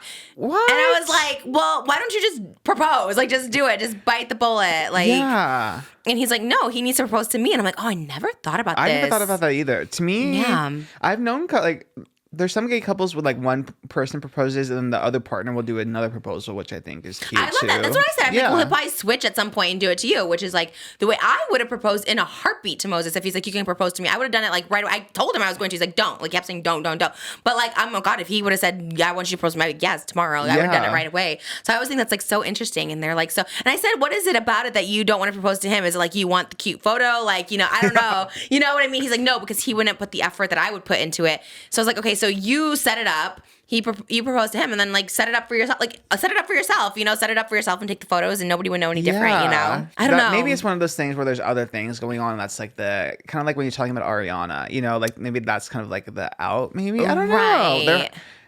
I guess for me, if like, to me, I would do it. And I don't think my boyfriend would propose to. He was like, he needs to come on one day, I think, because he loves planning for things like years away. Like he has bookmarked like different rings already. He's like one of those. You got to show the ring if you want to get engaged. I showed him like once or twice early on. I'm just like, this is the ring. Like my boyfriend's very, very, very particular. Because it's a big deal. That's like a ring is like you're gonna wear it forever. Like it needs to be one you like. So I saw, was it Zoella and Elfie get engaged? I thought they were married. I don't know why. They've been together 11 years. Yeah. They have 2 babies. I kind of just assumed they were married already. I don't know why. Okay, that's what I was going to ask. Okay, so literally no judgment at all. And I really, really mean it. So I'm going to like leave it up to you guys and I'll ask your opinion because I honestly don't know how I feel. Well, I know how I feel about it and it's going to sound judgy, but I'm just like, okay, seriously, if this is you, like leave a comment below because I really want to know. So because a lot of people do this and there's like nothing wrong. I don't think like morally there's anything wrong with it, but it's like if you get engaged after being together for 11 years, you bought a house together, you have kids together, like is it still exciting to get engaged? That's a good question. Because it's like you've already done the life of like a married couple basically, right? Yeah. Yeah. For me, getting engaged was like, wow, this is the commitment. You know, like, oh my God, you're locked down now. Like we are committed and we, you know, like to me, that's like the big thing. But if once we got a house, like we bought our house before we got married. So then marriage felt like, well, we already got a house. Like that's more of a commitment. You know, no one's leaving this house, you know? Yeah. So I don't know. It feels kind of, to me, and like as an outsider, just as an outsider, I'm just like, oh, that's like, I don't know, like you're happy. I love proposals and I'm happy for them. But I was like, oh, wait, like, aren't you already married? Aren't you guys already, I don't know. I think that's a fair question because too, it's like you imagine, like you said, like the engagement is like the beginning of the next chapter almost, but it's like they've already they've done like the whole married life. You did almost, the whole basically. chapter. Yeah, the domesticated. Yeah. So I always wondered that. But at least they got like the fun of like especially because Zoella, that's a lifestyle girl down. Like she is gonna have like the wedding. Like I think her baby shower was really cute. I remember seeing photos of that. She's very aesthetic. So maybe that's like a whole. At least she gets that part, like the whole. You know. Maybe like as an influencer, like the content. Yeah. Because I always say this too. Like I would have just done we did a small Hawaiian wedding, but I would have just done that had I not been a content creator. Like I don't think I would have done the big wedding because it's like so expensive. And like it is fun, but like you talk to everyone for like a second and it's like literally a second and that's it. You don't get to see anyone. You don't get to see your family. You don't get to enjoy the food.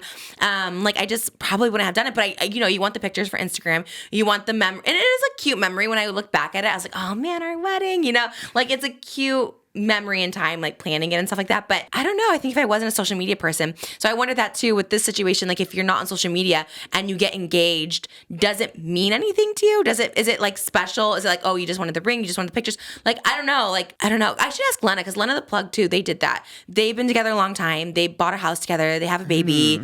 They just got married like this year. And it's beautiful. I mean, and maybe you wait till you have enough money because, not to say they didn't, but they have their wedding like Lake Como, you know, it's like this beautiful, super expensive wedding. So maybe you wait. We're watching The Ultimatum on Netflix. Not very good. It's really a bad show, but we watch it like here and there. And most of the people will say, I want to get married. I just want to wait till I have the money. So maybe people wait till they have, but Zoe and Elvie, they definitely have the money. Yeah. And why did you wait so long? Yeah, like why 11 years? I literally just assumed that they were married, but I guess like, who knows? Maybe it wasn't like important to them, but then they kind of just decided that like, oh, like why not now? You know? Interesting. But because I mean, for some couples, like the formality of like getting engaged or getting married isn't that big of a deal. Like it's more the actual like commitment of the relationship and you know, living together and like family and stuff. And that's like perfectly fine. And, Totally. like, yeah. I totally get it. Like, people say marriage is just a piece. I get it. Like, for sure. I don't know. It would be interesting. Have they said? I don't think they've said anything, right? They showed the ring. Yeah.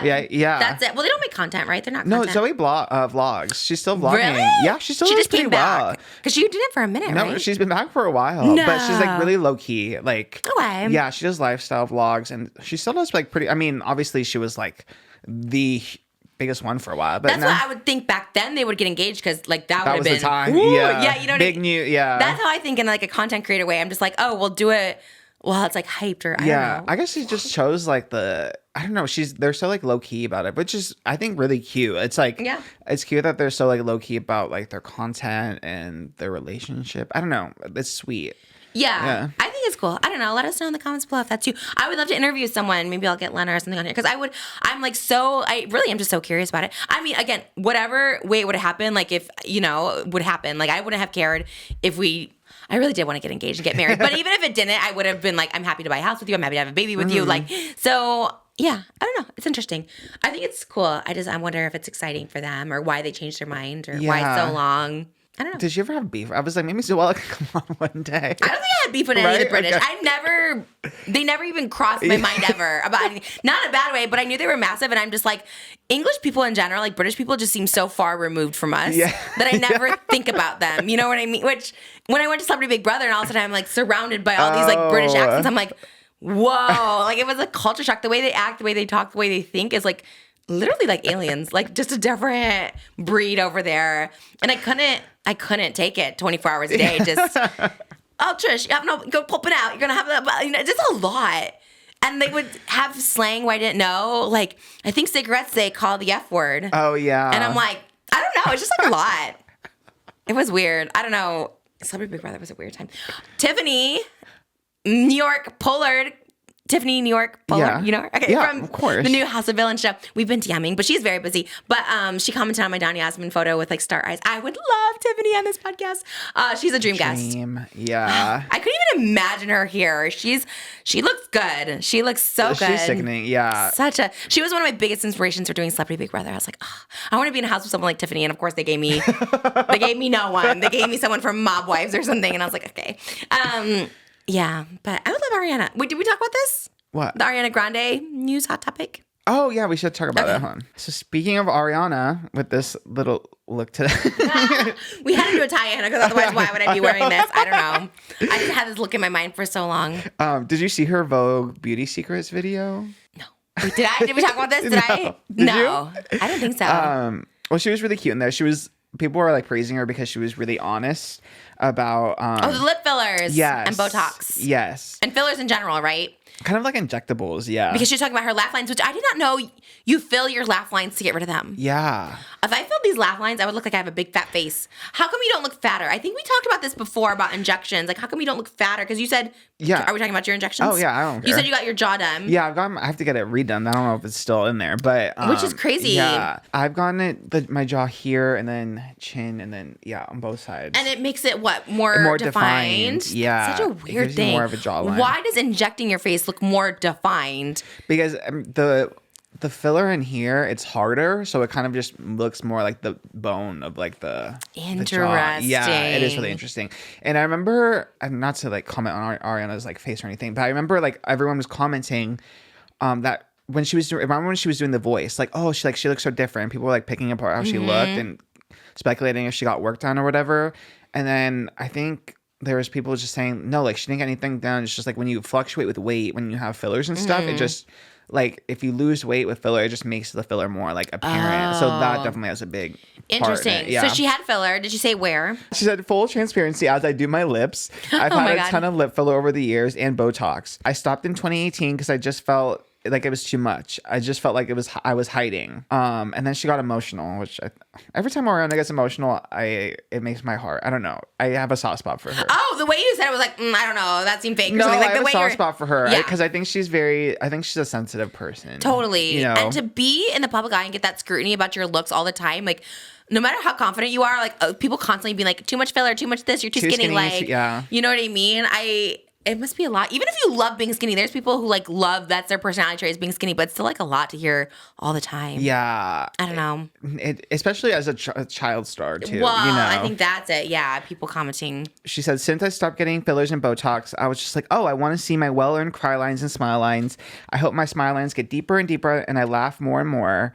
I just think aging can be such a beautiful thing. Oh. But then she clarified, like, no judgment against people who do, which I think is, Yeah, but I think that's, like, not a bad thing to say because I do think you change your perspective a lot as you get older. Mm-hmm. Like, you know, when you're young, you're so insecure. And, like, it was trendy to have, like, lip injections, but now it's trendy not to. Or people just like the natural look better. Yeah. So I think it's, like, good to say, like, what you feel. I feel like so many women, when they get older, get their implants out. I'm going to get my implants out. Again, I'm trying to get pregnant, so I'm not trying to have surgeries or anything right now, but I would totally get my implants out, or at least removed. I don't want them to look saggy. I'd get them, like, smaller at this point. But yeah, you're like a whole perspective changes. I also think as an older person, like getting plastic surgery, like it just scares me the risk of like losing your life from like complications and stuff like that. Like, is it really worth it? Like maybe if you're really insecure about something, but I always want like a tummy tuck in this. I'm like, but is it worth like not seeing my children grow up to have like a tummy tuck, you know? Like, like Kanye's mom, it's so sad. Like she died during plastic surgery and it's like, you know, I think it's so sad. That was always my fear, even before getting implants. I'm like, I always heard about like girls getting done and done. It's just like so sad. And like the chances of it happening is probably not likely, but it's still like, do you want to risk it? You know, like what's worth the risk? To me, like childbirth is also risky, but it's worth the risk to like have a baby. You know what I mean? Is it worth the risk to have a flat stomach? I don't know. I don't know. I guess the older you get, you don't care, especially like when you're married and stuff and he doesn't care. It's like, you know, I don't know. Your priorities just shift, I think, when you get comfortable. And it like, also wastes your time doing all that. Like it is a time consuming thing for me. Like when I'm on vacation, like I don't want to do my makeup because I want to like spend time with my family. You know what I mean? Like, I don't know. I used to always do my makeup on vacation and stuff like that. But I'm just like, I don't know. Yeah, just like waste your time over like getting your nails done, sitting there for a couple hours every week or getting your hair done. It's like, I don't want to waste my time doing that. Yeah. And I think like if you find value, like if people find value in it and that's like something that makes them feel good, like physically, mentally, then do it. Yeah. And I think, I don't know, sometimes you just, for me, it's like it doesn't give me anything anymore. Me really, either. you know? Like it's fun sometimes on occasion, but like just on a regular day, like I don't really care about doing it anymore, you know? Yeah. Like I'd rather, like you said, I'd just rather be doing something else with that time. Yeah, but that's, like you said, priority shift, because I always think about, like, young people. Who was it that I saw the other day? Remember I said someone, I'm like, oh, Tana. She is everywhere. She's like at New York Fashion Week. Like, she does, like I said, when she did my podcast, she did another podcast, and then went to a concert. And I was just like, oh, man, like, that's crazy. But, I mean, I wish I was that busy. That's what I was thinking about. I'm like, oh, my God. Like, when I was, like, single and didn't have, like, I wish I was that busy, you know what I mean? Like being busy all the time, like that does like feel so good. But now I look at it, I'm like, oh my God, that's so exhausting. Which is like why I love her and I love like following her, because I'm like, man, to be like young and really living your life, which is so smart. There's so many like young people, including me when I was in my 20s. I would just wait around, like literally wait around to like hear from a guy I was seeing. Like it was so weird. Like auditions, if I was a background actor on something, if I had the possibility of that guy coming over that day, I would just like not see anyone. And I just like wasted my whole 20s waiting around for guys to come over. Yeah. Like it's crazy. So I really do feel like my best piece of advice for young people is like live your life, like for real. Because like I love my life now, but it's like really you have no time to do anything like for yourself at all. Like, you know, it's crazy. So I was like seeing like Tana like at Fashion Week and then this. I'm like, God, she's everywhere. Tour. I'm like, she's living the life. Like that's what you need to do when you're young. You really need to live it. Yeah. It's so great. It's like, I don't know, like going back to like the lockdown thing, it's so weird. Like that time difference made like changed everything. It's so weird. Because before like it was a reset. Yeah. Mm-hmm. Like I cared more about appearances, or even if I was unhappy, like looking like I was happy. You know what I mean? Yeah. Like just like, appearing as if, I don't know, like now busy I don't really, and, like I don't really post or anything now, but like before then I would like get dressed up just to get an Instagram, you know, it was like that. But now it's just like, I don't really care. Yeah. It's so I feel weird. that way too. When we like plan a date, it's like, it has to be on a day where I'm already glammed for like work or something, you know? I'm like, okay, we can go out after because I look cute, but like I have to put makeup on and stuff. We went somewhere and I had to put makeup on. It was, we went out to dinner with we're on Israeli TV. And so we went out with our cast members and we went to Firefly. Have you been there? Oh, in Studio City? No. I feel like it's a very trendy spot. We went there and I think that's where I started losing my voice because I was like shouting and stuff like that. But putting on makeup and like going out when like you could just stay home is like, oh man, it's just like, it was fun when I got out, but it was just a lot. Like I need to be already fully dressed before having to like go out, you know what I mean? But Ariana, we love that you're honest about your lip filler and Botox. I like when people are honest about it. I like when people are honest about if they regret it, if they like it. Like, I wish the Kardashians were a little more transparent about their stuff. Yeah, I agree. You know, like Khloe being like, I had one nose job. I'm like, okay, wow. And I feel like she's so real. So it's always like sad when. Yeah. I don't know. It's just weird because their faces are so documented throughout history. I know. Like, why not be honest? And I feel like real is like what people love. Like, people want to be like, they're so real. They're so real. And it's like, I feel like the Kardashians are in a perfect position to be like real, but they're just like not with that kind of stuff. Yeah. Which is like kind of annoying. Because I guess Kylie was like trying to be real by saying she got her boobs done and she didn't like want it or something like that. But, well, we didn't talk about any straight guys yet, but I have a little bit of straight guy news. Well, more of a little rant. I feel like I'm not too gossipy or judgy, but I think when it comes to straight white guys, especially straight white conservative guys, not Tim Allen, never about Tim Allen. We love him. But Ben Shapiro, do we know him? Do you know him? Just from like the Barbie thing. That's the first time I heard about it. No way. Yeah. I'm for sure about Ben Shapiro because he's a proud Jewish person. And I love Jewish men that are just like proud, that wear a yarmulke proudly like every day. Like, I think it's great. So I was like, I'm really into Ben Shapiro. I never watched the show, but like, then I saw the Barbie thing. Then I realized he's kind of like an ick. So we talked about like shaming sex workers. And he literally just went recently. Who is the woman? There's someone running for government. Yeah, I don't have her name. I can find her name, but she's basically running for government and then... Running for government. What is she running for? A congressman? Yeah, I'll find it. She's like a congresswoman or something like that. Probably, And she's like filmed live acts of her with her partner or whatever like that. And he's basically saying, and now it's like being used against her because she's running for politics. And he's basically being like, oh no, like the stuff you filmed is like being put out there, like boohoo for you. And I was kind of a bad take, but also like, if you're getting into politics, like, do you think that if you did that kind of work in the past, like adult work, do you think it should be used against you fairly? Because, like, in one hand, he's like, oh, boo-hoo, like, this is, like, being used against you. But as someone who's done it, it's like, I don't think it should ever be used to, like, weaponize against you. No. You know what I mean? But he's just saying, like, oh, this is the consequence of your actions. He's the one using it against her right now. He's the one that put it out? No, someone else put it out. I'm saying by talking about it in that way, that's what's happening. So her name is Susanna Gibson, and she's a Virginia Democrat. So yeah, so he was basically saying, well, if she did that kind of work, she'll do anything for money. Oh, yes. And that's why I think that's where you really lose the plot, because I'm like, I know you wouldn't do anything for money. Yeah. Like, you're not going to sell. I do a lot for money, but. Right, but creative stuff. And yeah. you wouldn't break the law for money, for example. Yeah, so he's like insinuating that she would not be a good congresswoman because she did this like adult work and stuff like that. And I was just like, you're missing the mark. I also recently saw something about Ben Shapiro. Do you know about ketubah? It's in the Jewish. Okay, so it's basically like in the Jewish like faith. If you get married to in a Jewish ceremony, like basically it's like a contract. So basically it's like if you get divorced, you have to put in the ketubah how much you're going to pay the wife. Oh. Which, how does this work for gay men, I wonder? Because I know in the Jewish faith. For gay men. Wait, what? Oh, yeah. What? It's a religious thing. It's like saying, how will the Catholic Church do it? They don't. They don't The marry. Jewish? What? They won't marry a gay couple. No way. Yeah, if you're Orthodox Jew. Oh my God. T, I just found out. I'm so sorry. I'm so proud to be in a Jewish relationship, but oh my God, that's so sad. Well, there's so many different levels to it because I'm not Orthodox. You could find a rabbi that may be like cool with it. What do they do in Israel? There's so much gay pride over there. Well, they get married in a different way, but there's like Reformic Jews and the Reformic, like I'm sure there's a rabbi in West Hollywood that does that. I don't know. Anyways, you get this like marriage like contract, and if you get divorced, the man has to pay the woman, even if the woman's the top earner. The man still has to pay the woman. And I was like, where was our ketubah? We didn't do a prenup or anything like that. But where was our ketubah? Well, we didn't have a Jewish ceremony with a rabbi. Gosh, I was like, dang, that's crazy. Maybe like the that's woman why always women convert. Maybe that's why they convert. I know. Because they want to get that type of Do you wedding. think Adam Sandler had a ketubah? Well, I'm sure he had everything. That and a prenup. Oh. And But does it cancel it out, a prenup with a ketubah? My guess he did have a Jewish wedding. I mean, we met He his did have a Jewish rabbi. wedding. I know this because she converted. So that's part of it. I mean, we signed a document in our wedding. Well, just a marriage license. Right, but it's the same thing. So No, it's not. No one gets paid after any of this.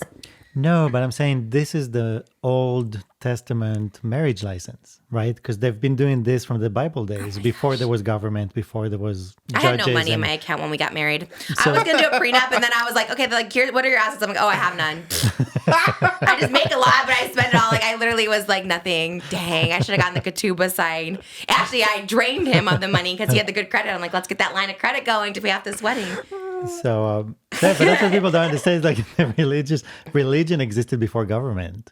So that's the old-fashioned marriage license. Ben Shapiro, I think your takes suck on everything. I think he just tries to go viral. One time he used a clip of me, and it was just like literally he literally had zero reaction to it. He just watched it, put it up, and it goes, wow. And I was just like, what? And it got like 1 million views, and I was like, you are a phony. I just think it's like a lot. Like, I mean, love that you wear a kippah, but I'm just like, oh yeah, he said he was gonna put $10 million into the ketubah for his wife, and then his dad was the dad of his father-in-law basically was just like, she's not worth that much. I'm like, if your father said that about me, I'd be like, what the heck? So he put like $500,000 or something down into it. And I was just like, this is so random. Why was he even talking about that? That's so random. I didn't know part of this about the Jewish faith. I didn't know about the ketubah.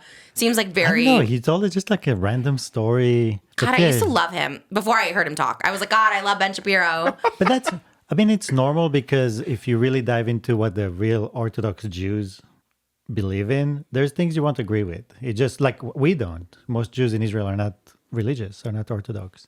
I don't know if that's true though, because he is like posting content on Shabbat. Aren't you like supposed to turn off your phone and cameras and everything like that? For sure. What they do is they go around it. They have it like automatically. Like you can set a premiere for Saturday. But if you do it on Friday, it's fine. But what about his merch? I thought you're not supposed to idolize anyone. Yeah, he definitely breaks the Jewish laws by that. We got him.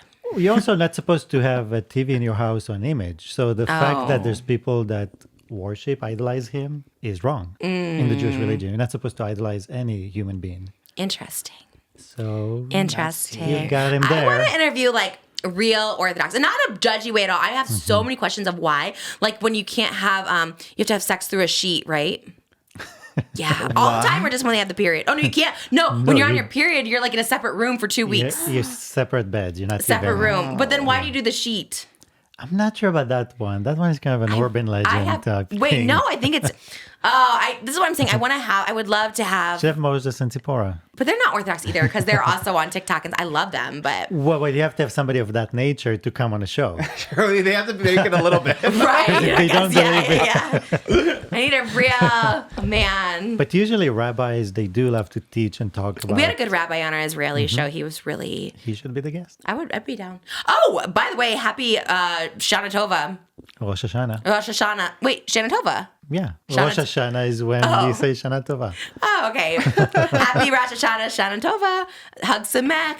It's Happy New Year. It's a new year in the Jewish religion. So it's a fresh start. I hope you all had your pomegranate, honey, and apples. Because pomegranate's fertility. So let's get it going. I love it. Anyways, all right. That was our Jewish segment of the day. Oh, man. I just see Ben Shapiro everywhere, and I'm just like, why? You can bundle it into the straight main news. That's what I'm saying. He's kind of straight-ish, right? I don't know. Very. Is he? I don't know. Is he very, very straight, or you're just saying that? Like, you know. Like, I know he's married to a woman, but, like, does that mean he's very straight? We don't know. I think everything about his views about the world is. Okay. Yeah. Maybe his brand, too straight. Maybe he's a little too. But I always think when someone's so straight and conservative, and I feel like, you know what I mean? Yeah. Yeah. Yeah. Yeah. I mean, we see it all the time, too. There's always, like, you know, super conservative people, always, especially in politics. If you're going to, like, shame a sex worker, okay, then go shame every other conservative person who has a sex scandal. Exactly. You know?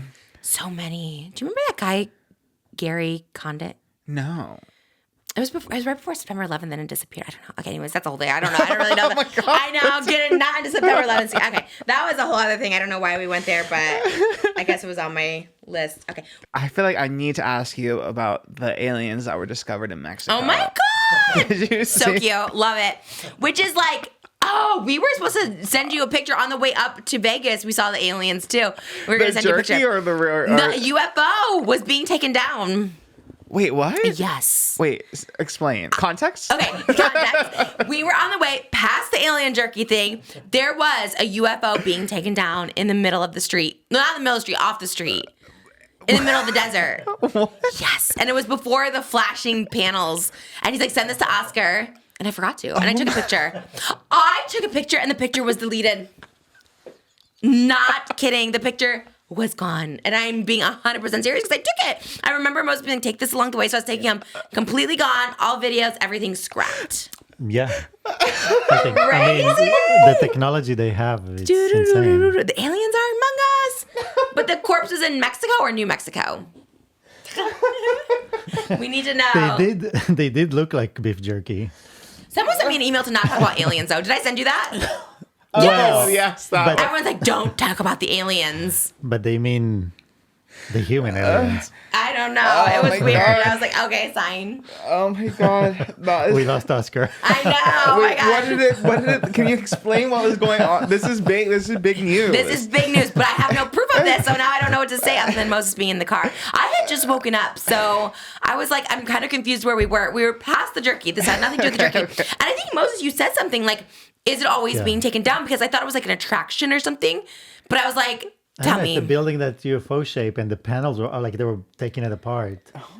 But like no one could get up there. Like no human could get up there. Yeah, like I don't know. It was weird, but It was weird because like it's huge, right? It's like if it was just part of the attraction, which I had never seen before, it wasn't part of the jerky attraction.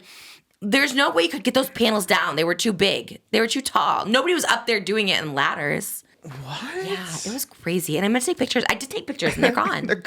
There was like billboards along the way for the jerky. yeah, I think that's a distraction It was to weird. keep you from not seeing the UFO. Oh my God. If you guys are driving up to Vegas from California, it was weird. Maybe we should drive again to see. It was so weird.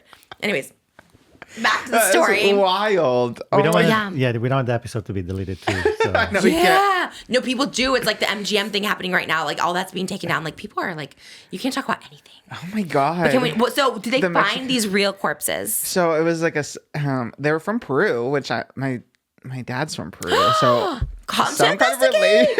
Call him. We need to know. Is he in Peru now? Your dad? No, my uncles are though. Yeah, but we call them? this happened in Mexico though. It was like Oh, but the aliens were from Peru, but the they were found in aliens from Mexico. Peru, but they were because Mexico. Remember how the U.S. had like a Congress hearing about the aliens? Mexico had like a similar one, and then so a scientist had a journalist, not a scientist, a Mexican journalist and a alien researcher brought in these two non-human bodies and said like if you did the DNA test, it would prove that they're non-human. Did they do it?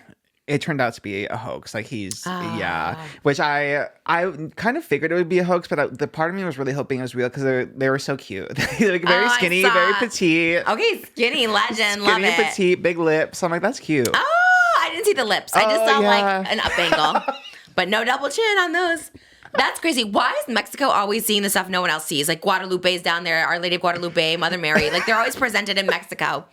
And like the Aztecs were down. Yeah, that's true. There's a lot of stuff. Which going wasn't on real. down there. The Aztecs Right? were real. Is that where you're going? No, the Aztecs are real.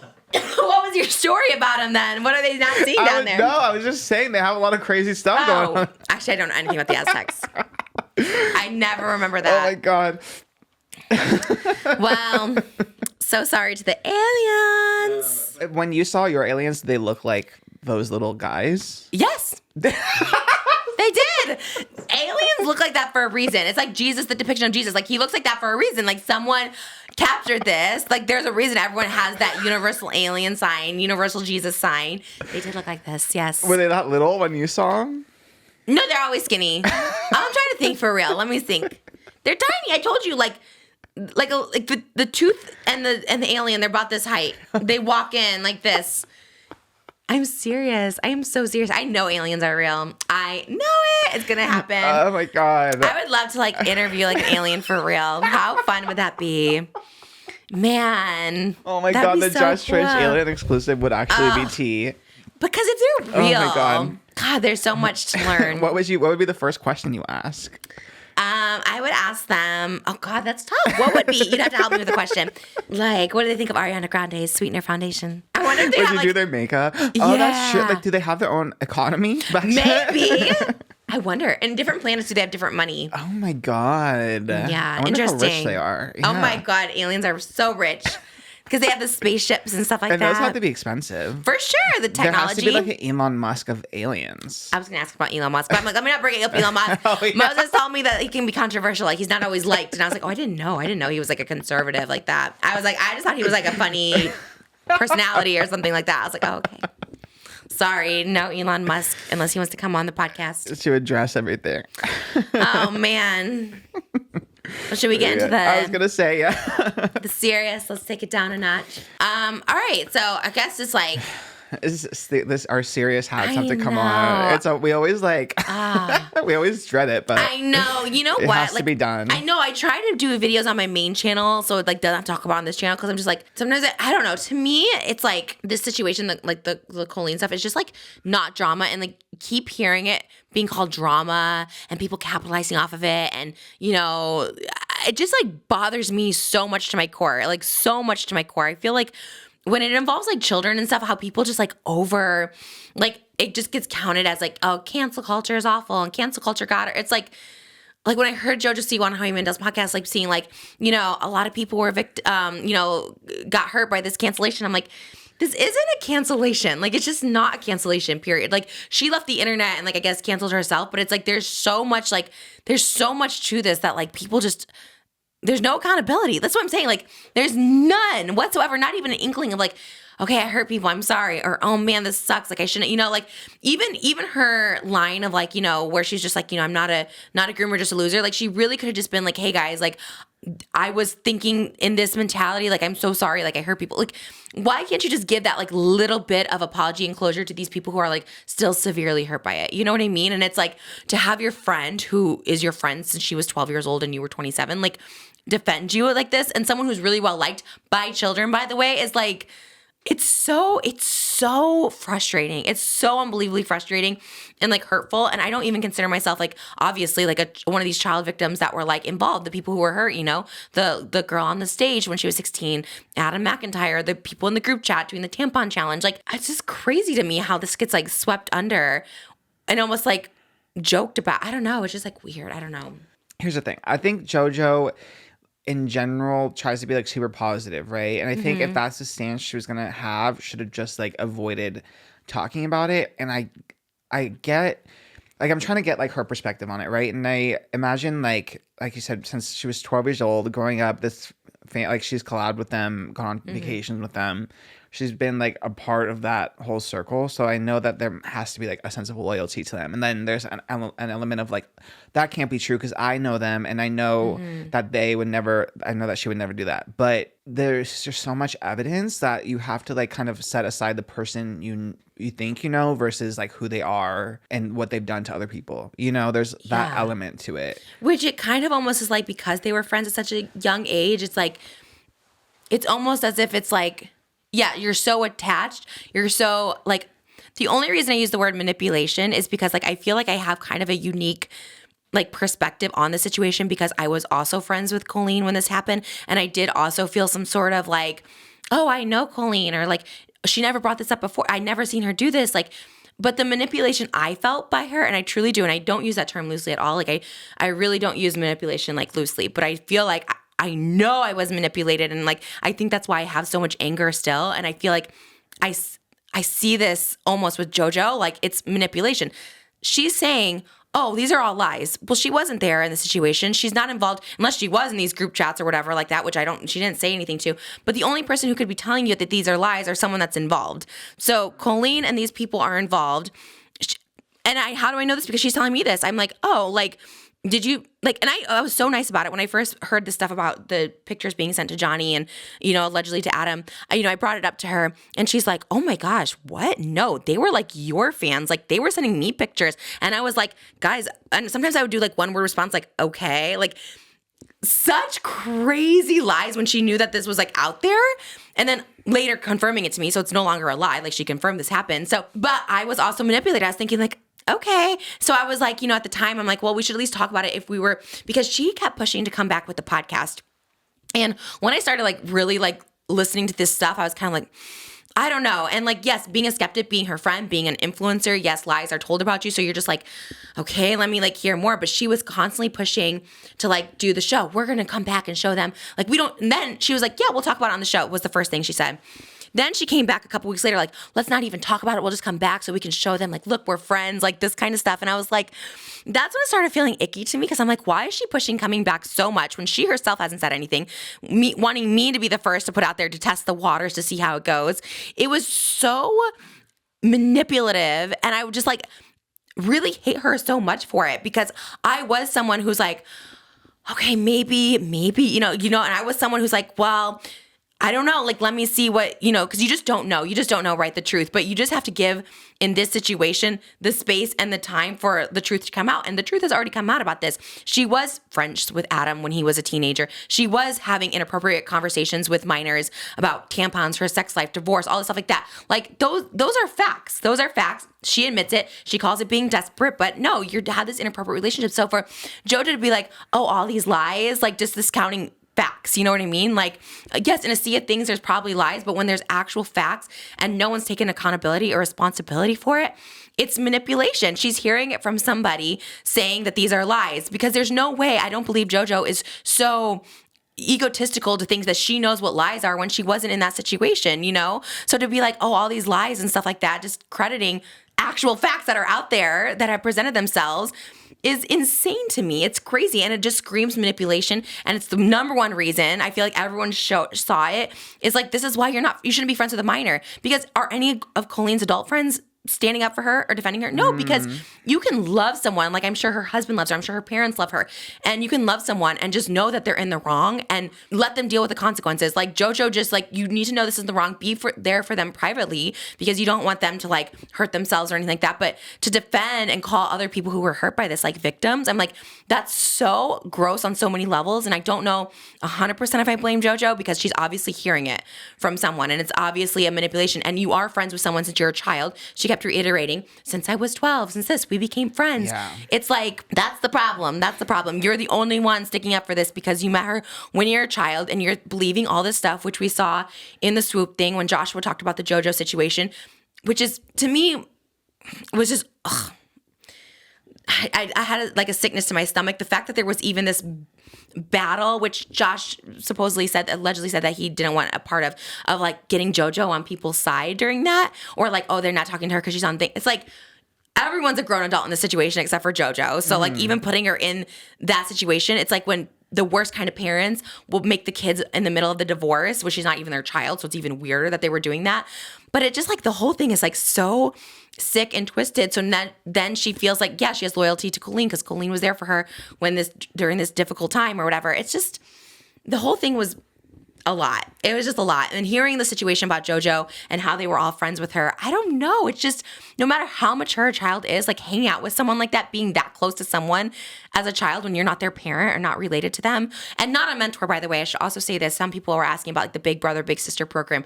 Completely different. I think having like, you know, helping a child who doesn't have like a mentor at home, like, of course, those systems could be skewed, but like you're designated, you're being watched, all this stuff like that. Like, of course, that's like a different thing. And not everyone has the intentions, but I think in general, being friends or too friendly, even in that situation with a child or sharing this information about a divorce, information about any of this stuff, is like, they're a child. Like, it's the fact that JoJo was even like witness to all of that and like involved with all of that to that extent is like disturbing. And now we're like seeing it as an adult, how she's like defending this and how she thinks it's like totally okay. Like, because Howie asked in the interview, this Howie Mandel interview she did, he asked, like, oh, my granddaughter who's 9 would be a fan, and if she could talk to you, she would.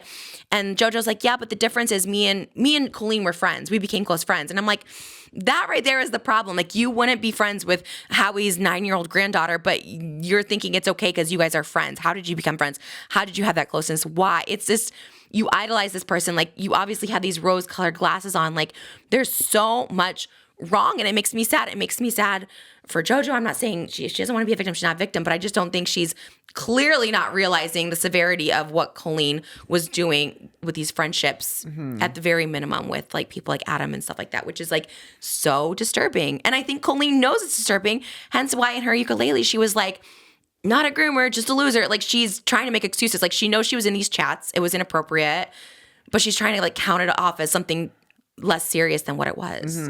obviously I was so like removed from everything. So I was like a consumer of like the media when, you know, back in the day when JoJo had just started coming out and doing all these collabs and stuff. And it makes me look back at that time of like, you know, everyone kind of consuming these videos. And for the most part, no one was really saying anything, right? Like they were doing videos and posting them on both channels, you know, it was a big thing. And no one really pointed out like that big age disparity. And especially now as like, you know, in their 30s, like that is so weird. And I think there's an element of like not seeing JoJo as like an actual person, right? But as a character, because she does have such a big personality. And maybe that had something to do with it, not on the Colleen side, but on the consumer side, you know, watching these videos and like kind of like endorsing that like friendship and not questioning it. Just like an element of not seeing JoJo as like an actual person because she's loud and she's big and she's doing music and she's wearing these like crazy clothes. Of course, like it was right before when we did Hot Topics, we were talking about JoJo, or last week we were talking about JoJo, and we kind of said same with Abby. Like she is like, whenever she talks about Abby, she's very positive. She went to go see Abby in the hospital. You know, she does TikToks with Abby. Abby talks positive about JoJo. There's also like a weird dynamic there too.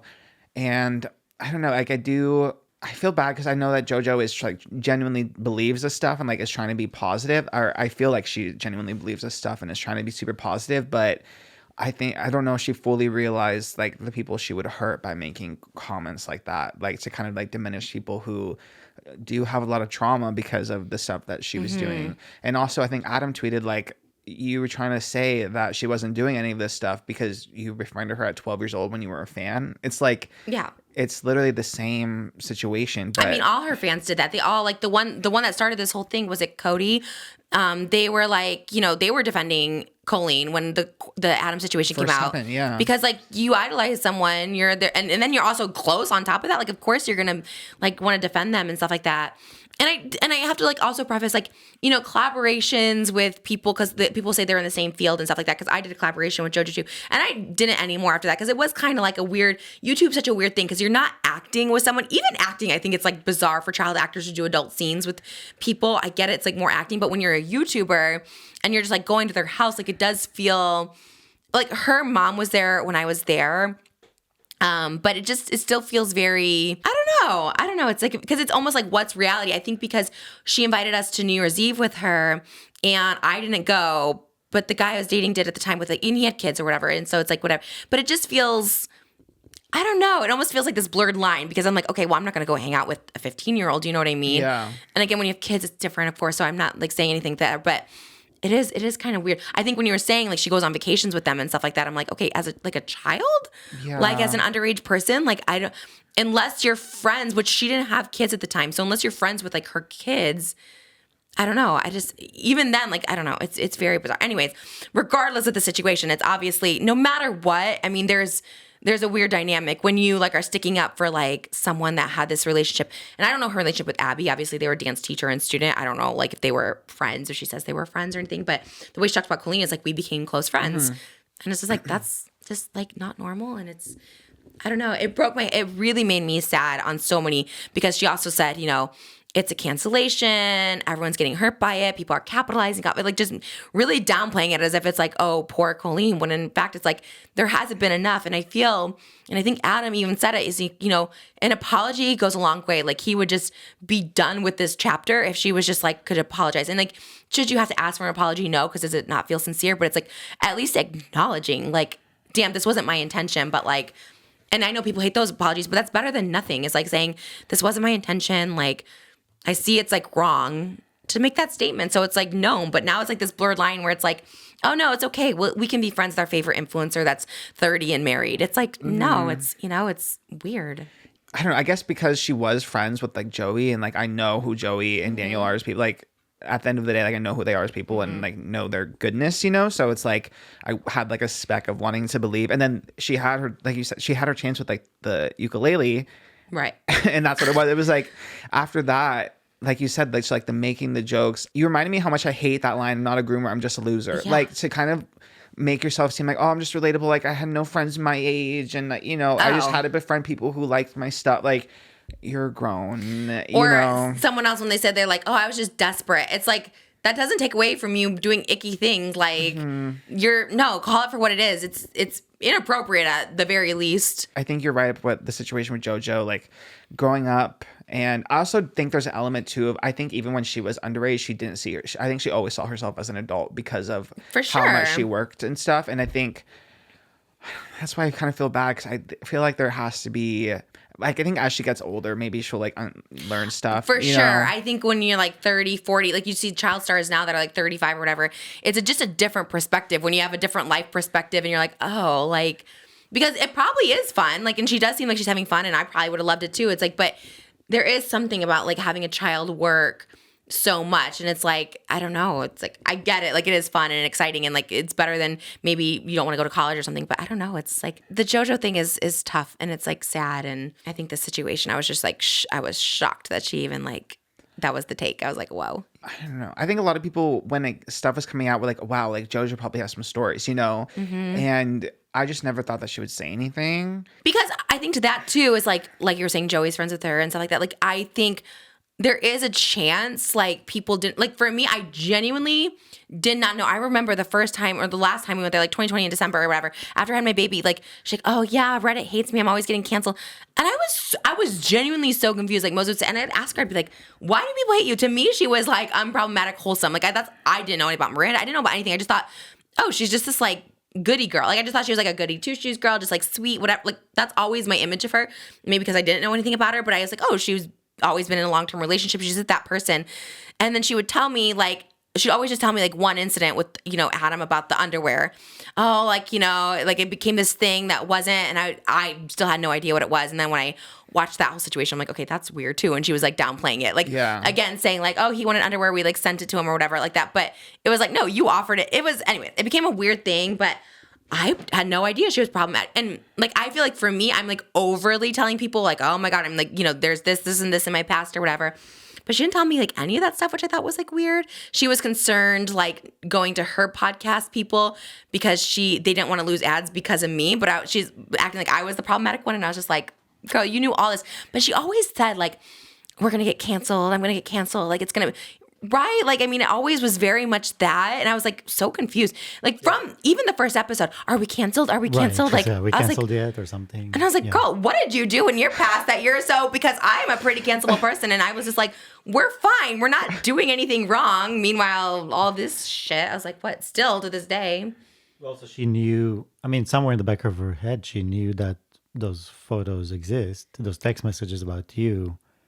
So I think it's just like, I don't know. I still don't understand how you go and work with somebody when you know that is there. Because the mukbang in December 2020, she was very much like, oh my God, I feel like you're going to cancel me. Like, oh my God, if it ends bad, it's going to end so bad. And like all stuff like that. And I remember saying in the mukbang, like, girl, like I'm not in that era of my life. Like, I'm not trying to like ruin you or cancel you.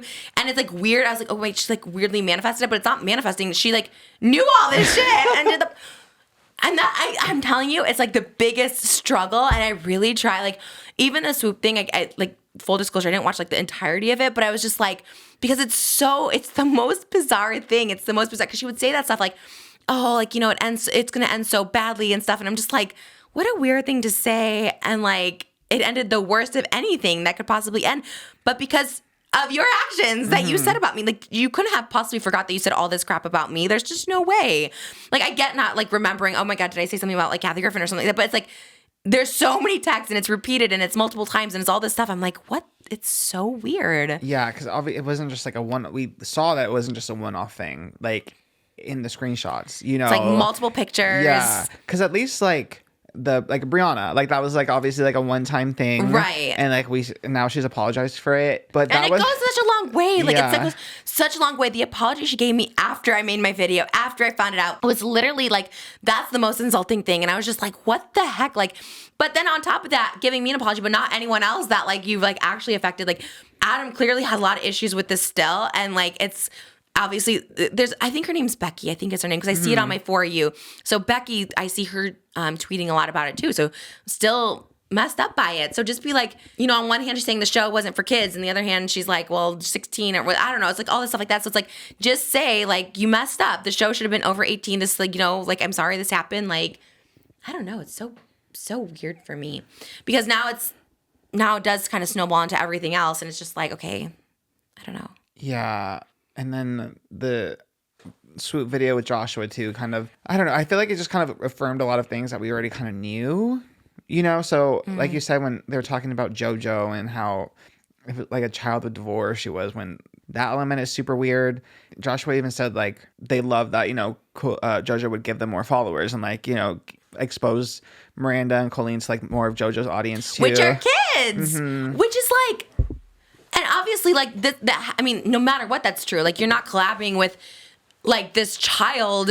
I mean, maybe she just likes to be around her. I don't know. But like you're collabing for more followers and kid followers, which I always thought that was the other thing. I was just like, oh, these are like actual children watching her when I saw, you know what I mean? Like you don't think about that, but she had to have known that. So it's like, okay, your character's not for kids. Like JoJo was saying, like it's a comedian and stuff like that, but then you're befriending someone and you're getting all these kids, but then she knows it's kids because she's in a group chat with kids and those are her fans. Yeah. And there was clearly adult fans like Johnny, like go be friends with people who are 20 years old. Like why are you befriending like the young kids? Like it's so weird. Yeah. Or the fact that he said that was like, I don't know. What also like really creeps me out, I hate, and it's kind of like was reiterated in like the Joshua interview with SWOOP, was when they were like talking about what the group chat's names were, and like one was like the cookies. I was like, that is, I'm sorry. It's so inappropriate. So inappropriate. I don't like these little names that she gave. And I know Adam, I forget which one Adam was in, but Adam always talks about like the weenies. Okay. Weird. No, I know. I'm like, every time I find out more stuff like this, I'm just like, what? Yeah. Like it feels dark. It is dark, first of all, even if it was a lighthearted thing, but it's like, I always just think like the story Adam tells about going to Dublin to see her and have lunch with her. Like she's married to her second husband, has her assistant over there. She's in her 30s. Like, how are you having like a 15-year-old like meet up with you? You know what I mean? Like you're inviting them to lunch and then like telling them he was too late. Like so bizarre. Like I couldn't even imagine like having a 15-year-old like come to lunch with me. Like what? In another country. In another country with your husband. Like that's bizarre. That's the most, and I can't grasp it. The other stuff that Joshua kind of talked about in the SWOOP interview too, I feel like you said, just kind of like reaffirms who Colleen was like behind the scenes. Obviously kind of alleged because we only have Joshua's side, but Joshua talks about how Colleen was DMing other men on Facebook and how she allegedly was cheating on him with her current husband because they met on set of Haters Back Off. But I just feel, I don't know. I know. It's like here's the thing, right? Like, is it super relevant to like everything else that's going on? No, I guess it's more of like a character thing to kind of just show like, you know, where her kind of like the line of morality was there. I think in a way I don't love that aspect of it because it just takes away from like some really serious shit, you know, like being friends with minors. Like that's the big issue here.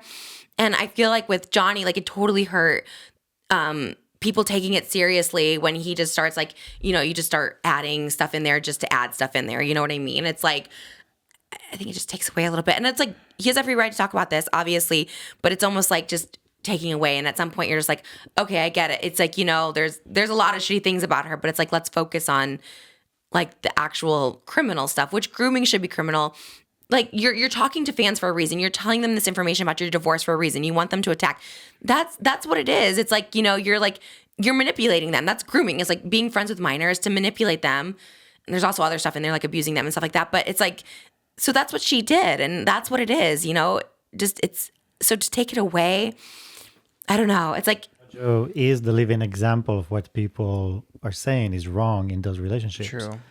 Because having her say those things now is exactly what all of those kids did before. yeah. And now you actually see it. You see it in action. Like this, here you go, the proof. Because I was like, oh, groomer, not a loser. I'm like, okay, you know, because groomer used to be a big word about jest. My mind didn't even cross to that direction of like, oh, it's actually really manipulating people to act in your behalf, do all those things, pretty much brainwash. In my mind, brainwash used to be the word. Right. So brainwashing a child is grooming him. So JoJo is brainwashed, groomed into that, and you actually see it. Yeah, it's definitely that. It's definitely like you feel like you need to protect like your parent or something like that.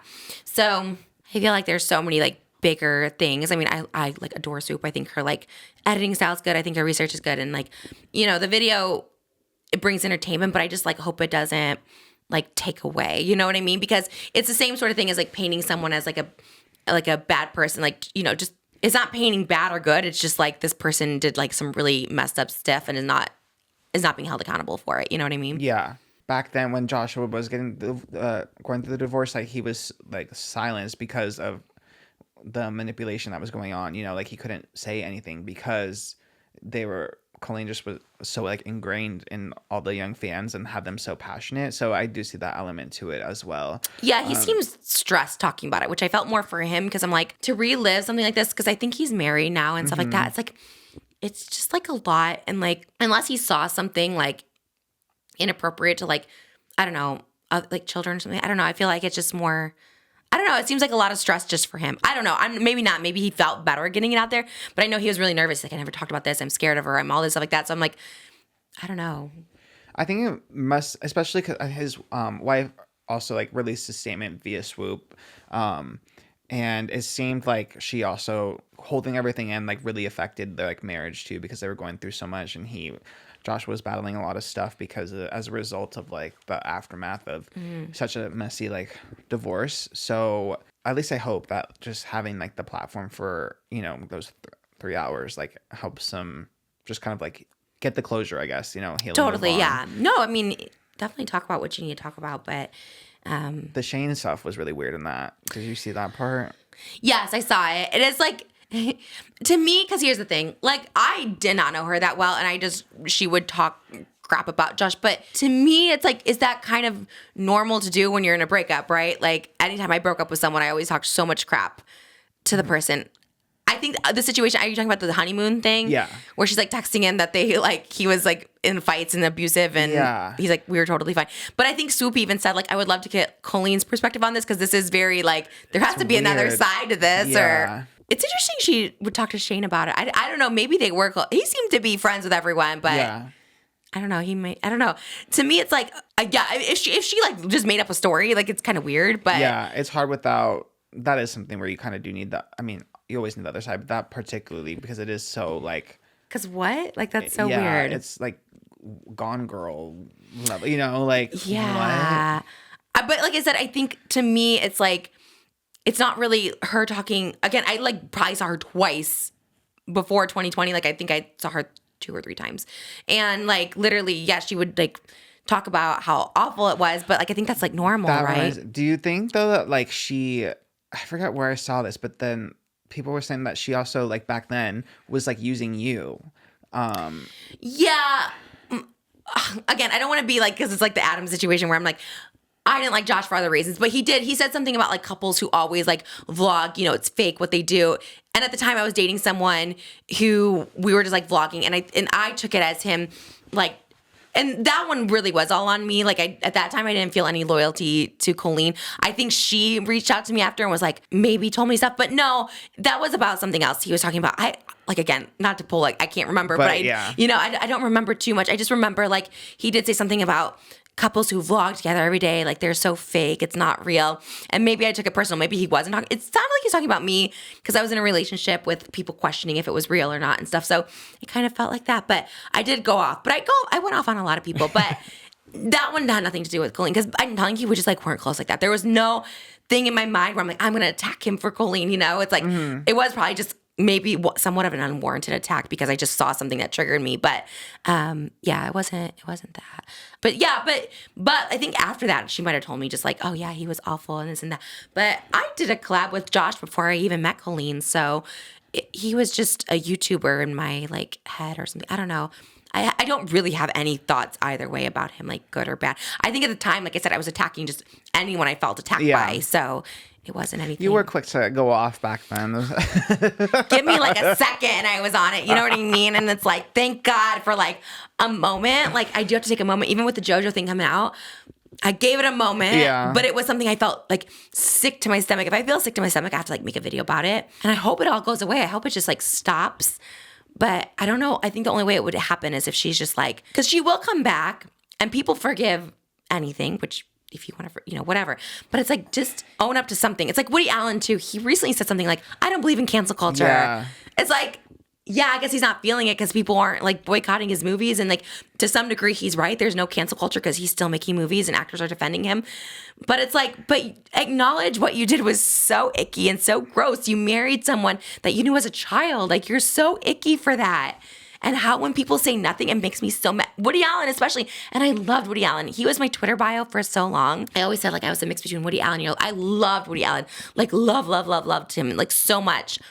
And probably because I had issues on myself. I was like, oh, I want to marry someone like that or whatever. But now seeing him, again, it's getting older type of thing. I used to defend him so hardcore. I didn't know the extent of it, but I was like, I don't think there's anything wrong with that. Like, I would love to marry. Like, I used to think that. But now, like, as a person 35 with, like, a child, I'm like, you're so disgusting. Mm-hmm. And, they do get away with, like, people just whatever. But for me personally, it's like, acknowledge it, especially because like you were so involved, you know what I mean? Like acknowledge it. Woody Allen can hide because he's just old and no one really cares anymore. He's not in the height of his career and stuff like that. But like you hurt so many people. The Colleen one, there's so many people who were hurt by you. Like acknowledge it, especially just the children at the end of the day. Like me, who cares? I'm an adult. Josh at the end of the day is an adult. And it does suck. I'm not taking that away. But like these children who are still clearly affected by it, I see Becky tweeting all the time. I see Adam, talking about it all the time. Like there's some real shit you should own up for, Yeah. And it gets brought up, with the SWOOP thing. It's like it gets brought up and it almost is like triggering. And of course, triggers are your own thing to figure out. You need to figure out how to handle them. It's not anyone's fault. But it's like, I get so upset. The JoJo made me just so upset. And when they say stuff like this, she's not the first influencer to say it. Where it's like, oh, people are capitalizing off it. It's like, no, people are talking about it. People who have a platform who's like, this so happens to be their job are talking about it because it's like something that's so real and needs to be talked about. Like I could talk about anything and make money. You know what I mean? But it's like, you can't just write it off as like, oh, people are capitalizing off. It's like, no, people are like raising awareness about it and keep talking about it because people think it's completely normal apparently. And like I said, she's not the first influencer to say this, to be like, oh, I think it's gross. So she made some mistakes. So it's like this. It's like that's so what is wrong? That's what's wrong with the world. It's like that people do think this is so normal, including me. I saw things like Woody Allen's relationship and being like, that's what I want. I want to aspire. And if I was a child and saw people being friends with their favorite influencer, I mean, that's what I did. I would go to Michael Jackson's house hoping to be friends with him, like. But it needs to be talked about over and over again. Like, this is not normal. This is not normal. You shouldn't have friendships with your underage fans. You shouldn't idolize people. It's manipulation, whether you see it or not. And clearly JoJo doesn't see it, but it is. You can't say something is lies when you weren't there. You're hearing it from another party, which is manipulation. Just point blank. To say like it's not lies when there's proof, you're manipulated. That's it. Yeah. It makes me so curious about the conversations behind the scenes, for JoJo, like you said, for JoJo to be saying that those are lies. So obviously someone told her. So and I know how it goes. I know how it goes because I was in it for just a short amount of time, and it was so stressful. I was so sick in June. I didn't get my period for like 2 months, so my hormones were all thrown off. Like it was so beyond stressful because like, yes, you want to believe this person that you're friends with and like, you think is a good person. And she comes off so sweet. Like I remember when I first heard about the supposedly like made fun of my weight, sent pictures and stuff like that, like weeks before it came out, I remember just feeling some type of way. And I didn't respond right away. And she kept sending me voice memos like, oh my gosh, did I lose you? Like, are you there? And it just like took a full day for me to like, and again, I'm just like someone who's like, I didn't want her to like do anything bad to herself, right? She's like, I don't have anyone and everyone probably hates me. All my friends probably hate me. They believe this stuff, So she's like, everyone, is like not talking to me, whatever. So I just thought, so she's like telling me it's not true. She's telling me all this stuff. And then on top of that, saying that stuff. And I remember that specific one where it was like, oh no, did I lose you? And I was just like, yeah. So it's like, I know this situation and I wanted to like cut ties and it was so hard. And we always knew the podcast wasn't coming back. Like it always was that, but she wanted it to come back so bad and wanted all this stuff to happen and just, blow over. And I just, so I know that situation and I know it's like really tough, especially when you're so young and you're connected to the whole family. She's connected to the whole family. I'm not connected to any of them, at all. And it was constant. It was all throughout the day, every day, just getting voice memos, like so many throughout the night. And like, and in one way you do feel for her, right? Like I'm saying in like JoJo's situation, right? You're like hearing this anxiety. I could hear it. Voice memos all hours of the night saying, she can't eat, doesn't see her kids. And like, and probably a lot of that is true. I'm not saying that's a manipulation tactic, but you're just like, well, I don't want this person to like hurt themselves, you know what I mean? Or, with the kids and all this stuff like that. So as someone as an insider, that's what I'm saying, as someone someone who's like close to you, like JoJo or any of her family, like be there for that person, but you can't make excuses. And all I could think of is like, how do I go about this? How do I say this? Which is why I always say stuff like her friends, I don't think necessarily people always are like, well, if you don't say anything, you're part of the problem. But it's like, if you don't know the full situation, like you shouldn't talk about it anyways. And I just didn't know the full situation because she clearly wasn't telling me. I don't know everything that happened in those group chats. It's like sometimes it's like it's not your place to say something about someone. So I don't like that whole attitude as if you say something, you're complicit. It's like, that's not true. You don't know how to go about it. Do you want to make it a drama? If it happened to like the closest person to me, like my sister or something like that, it's like, you just don't say anything because it's like, what do you say, right? You want to be there for the person. You don't want to like just come out and publicly bash them. I think people show over time their signs if they support someone or not. You know what I mean? So I don't know. People just demand so much from people. And it's like, sometimes that's just like, not for me. It's like, I don't know. I was working closely with her. So I'm like, what is the move in this situation? And I feel so strongly about it. That was the other thing. And that was a battle I had so much with Moses. Like, this is something, because even stuff he didn't know, because right, like grooming and stuff like that, like if you weren't groomed, if you didn't go through this stuff, like it is hard to kind of see what these kids are going through and stuff. So I would have this battle with like Moses, because I'm just like, how do I say something that I feel so strongly about, but also want to make sure she's just okay as a human being and dealing with the repercussions later. But that was completely hard for you to kind of go through, navigate this whole situation.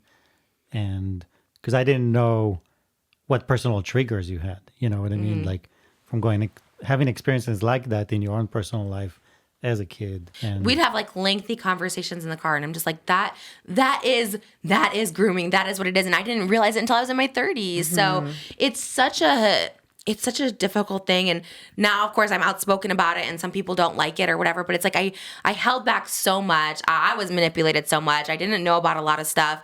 And at the end of the day, I did let my personal friendship kind of like almost blur what was happening. And now I see it so clearly.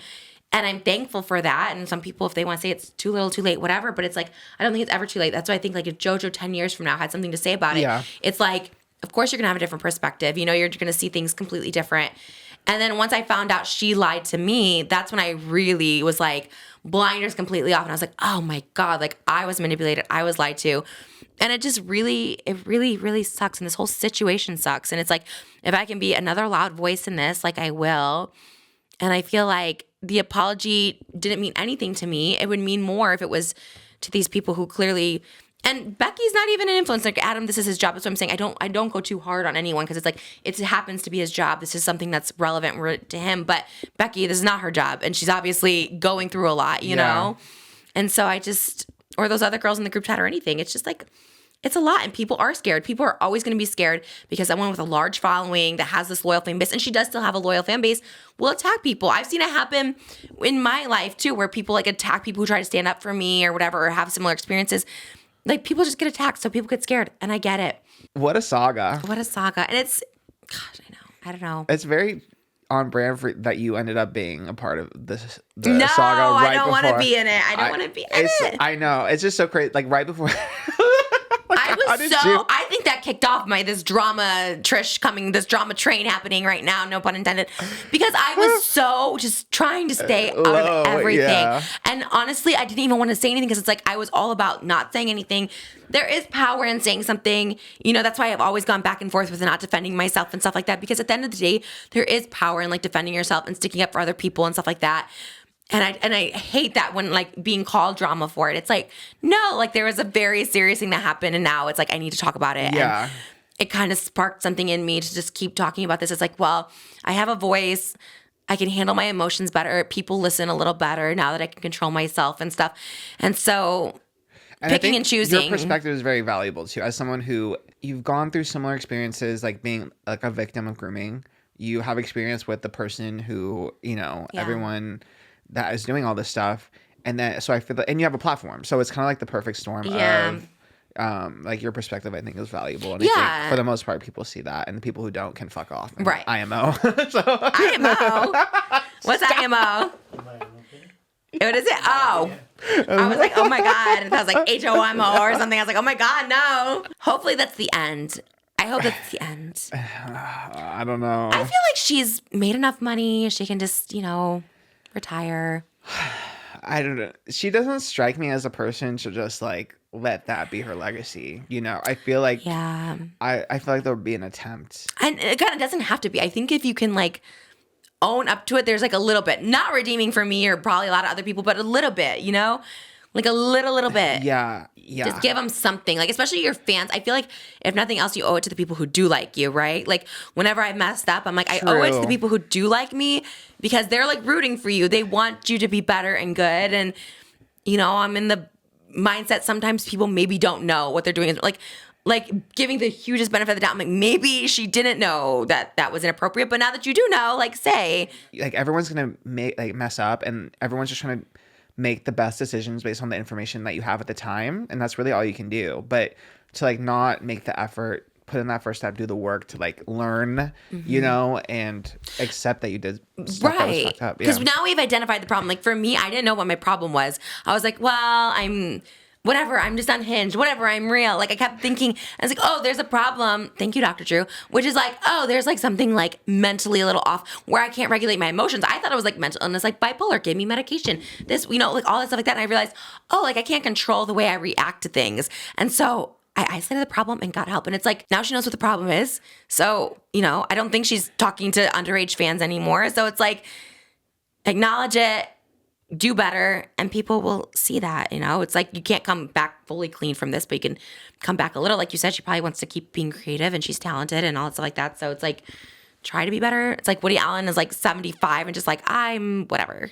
Just a piece of shit. But woo, we did it with the hat. I was going to sing, but I can't even do my whistle tone because my throat is so dry. How do singers do it? How do they talk and sing? And this is what Donnie was saying. You got to exercise your voice, you know? I was like, oh my God, you watched it, but you edited it.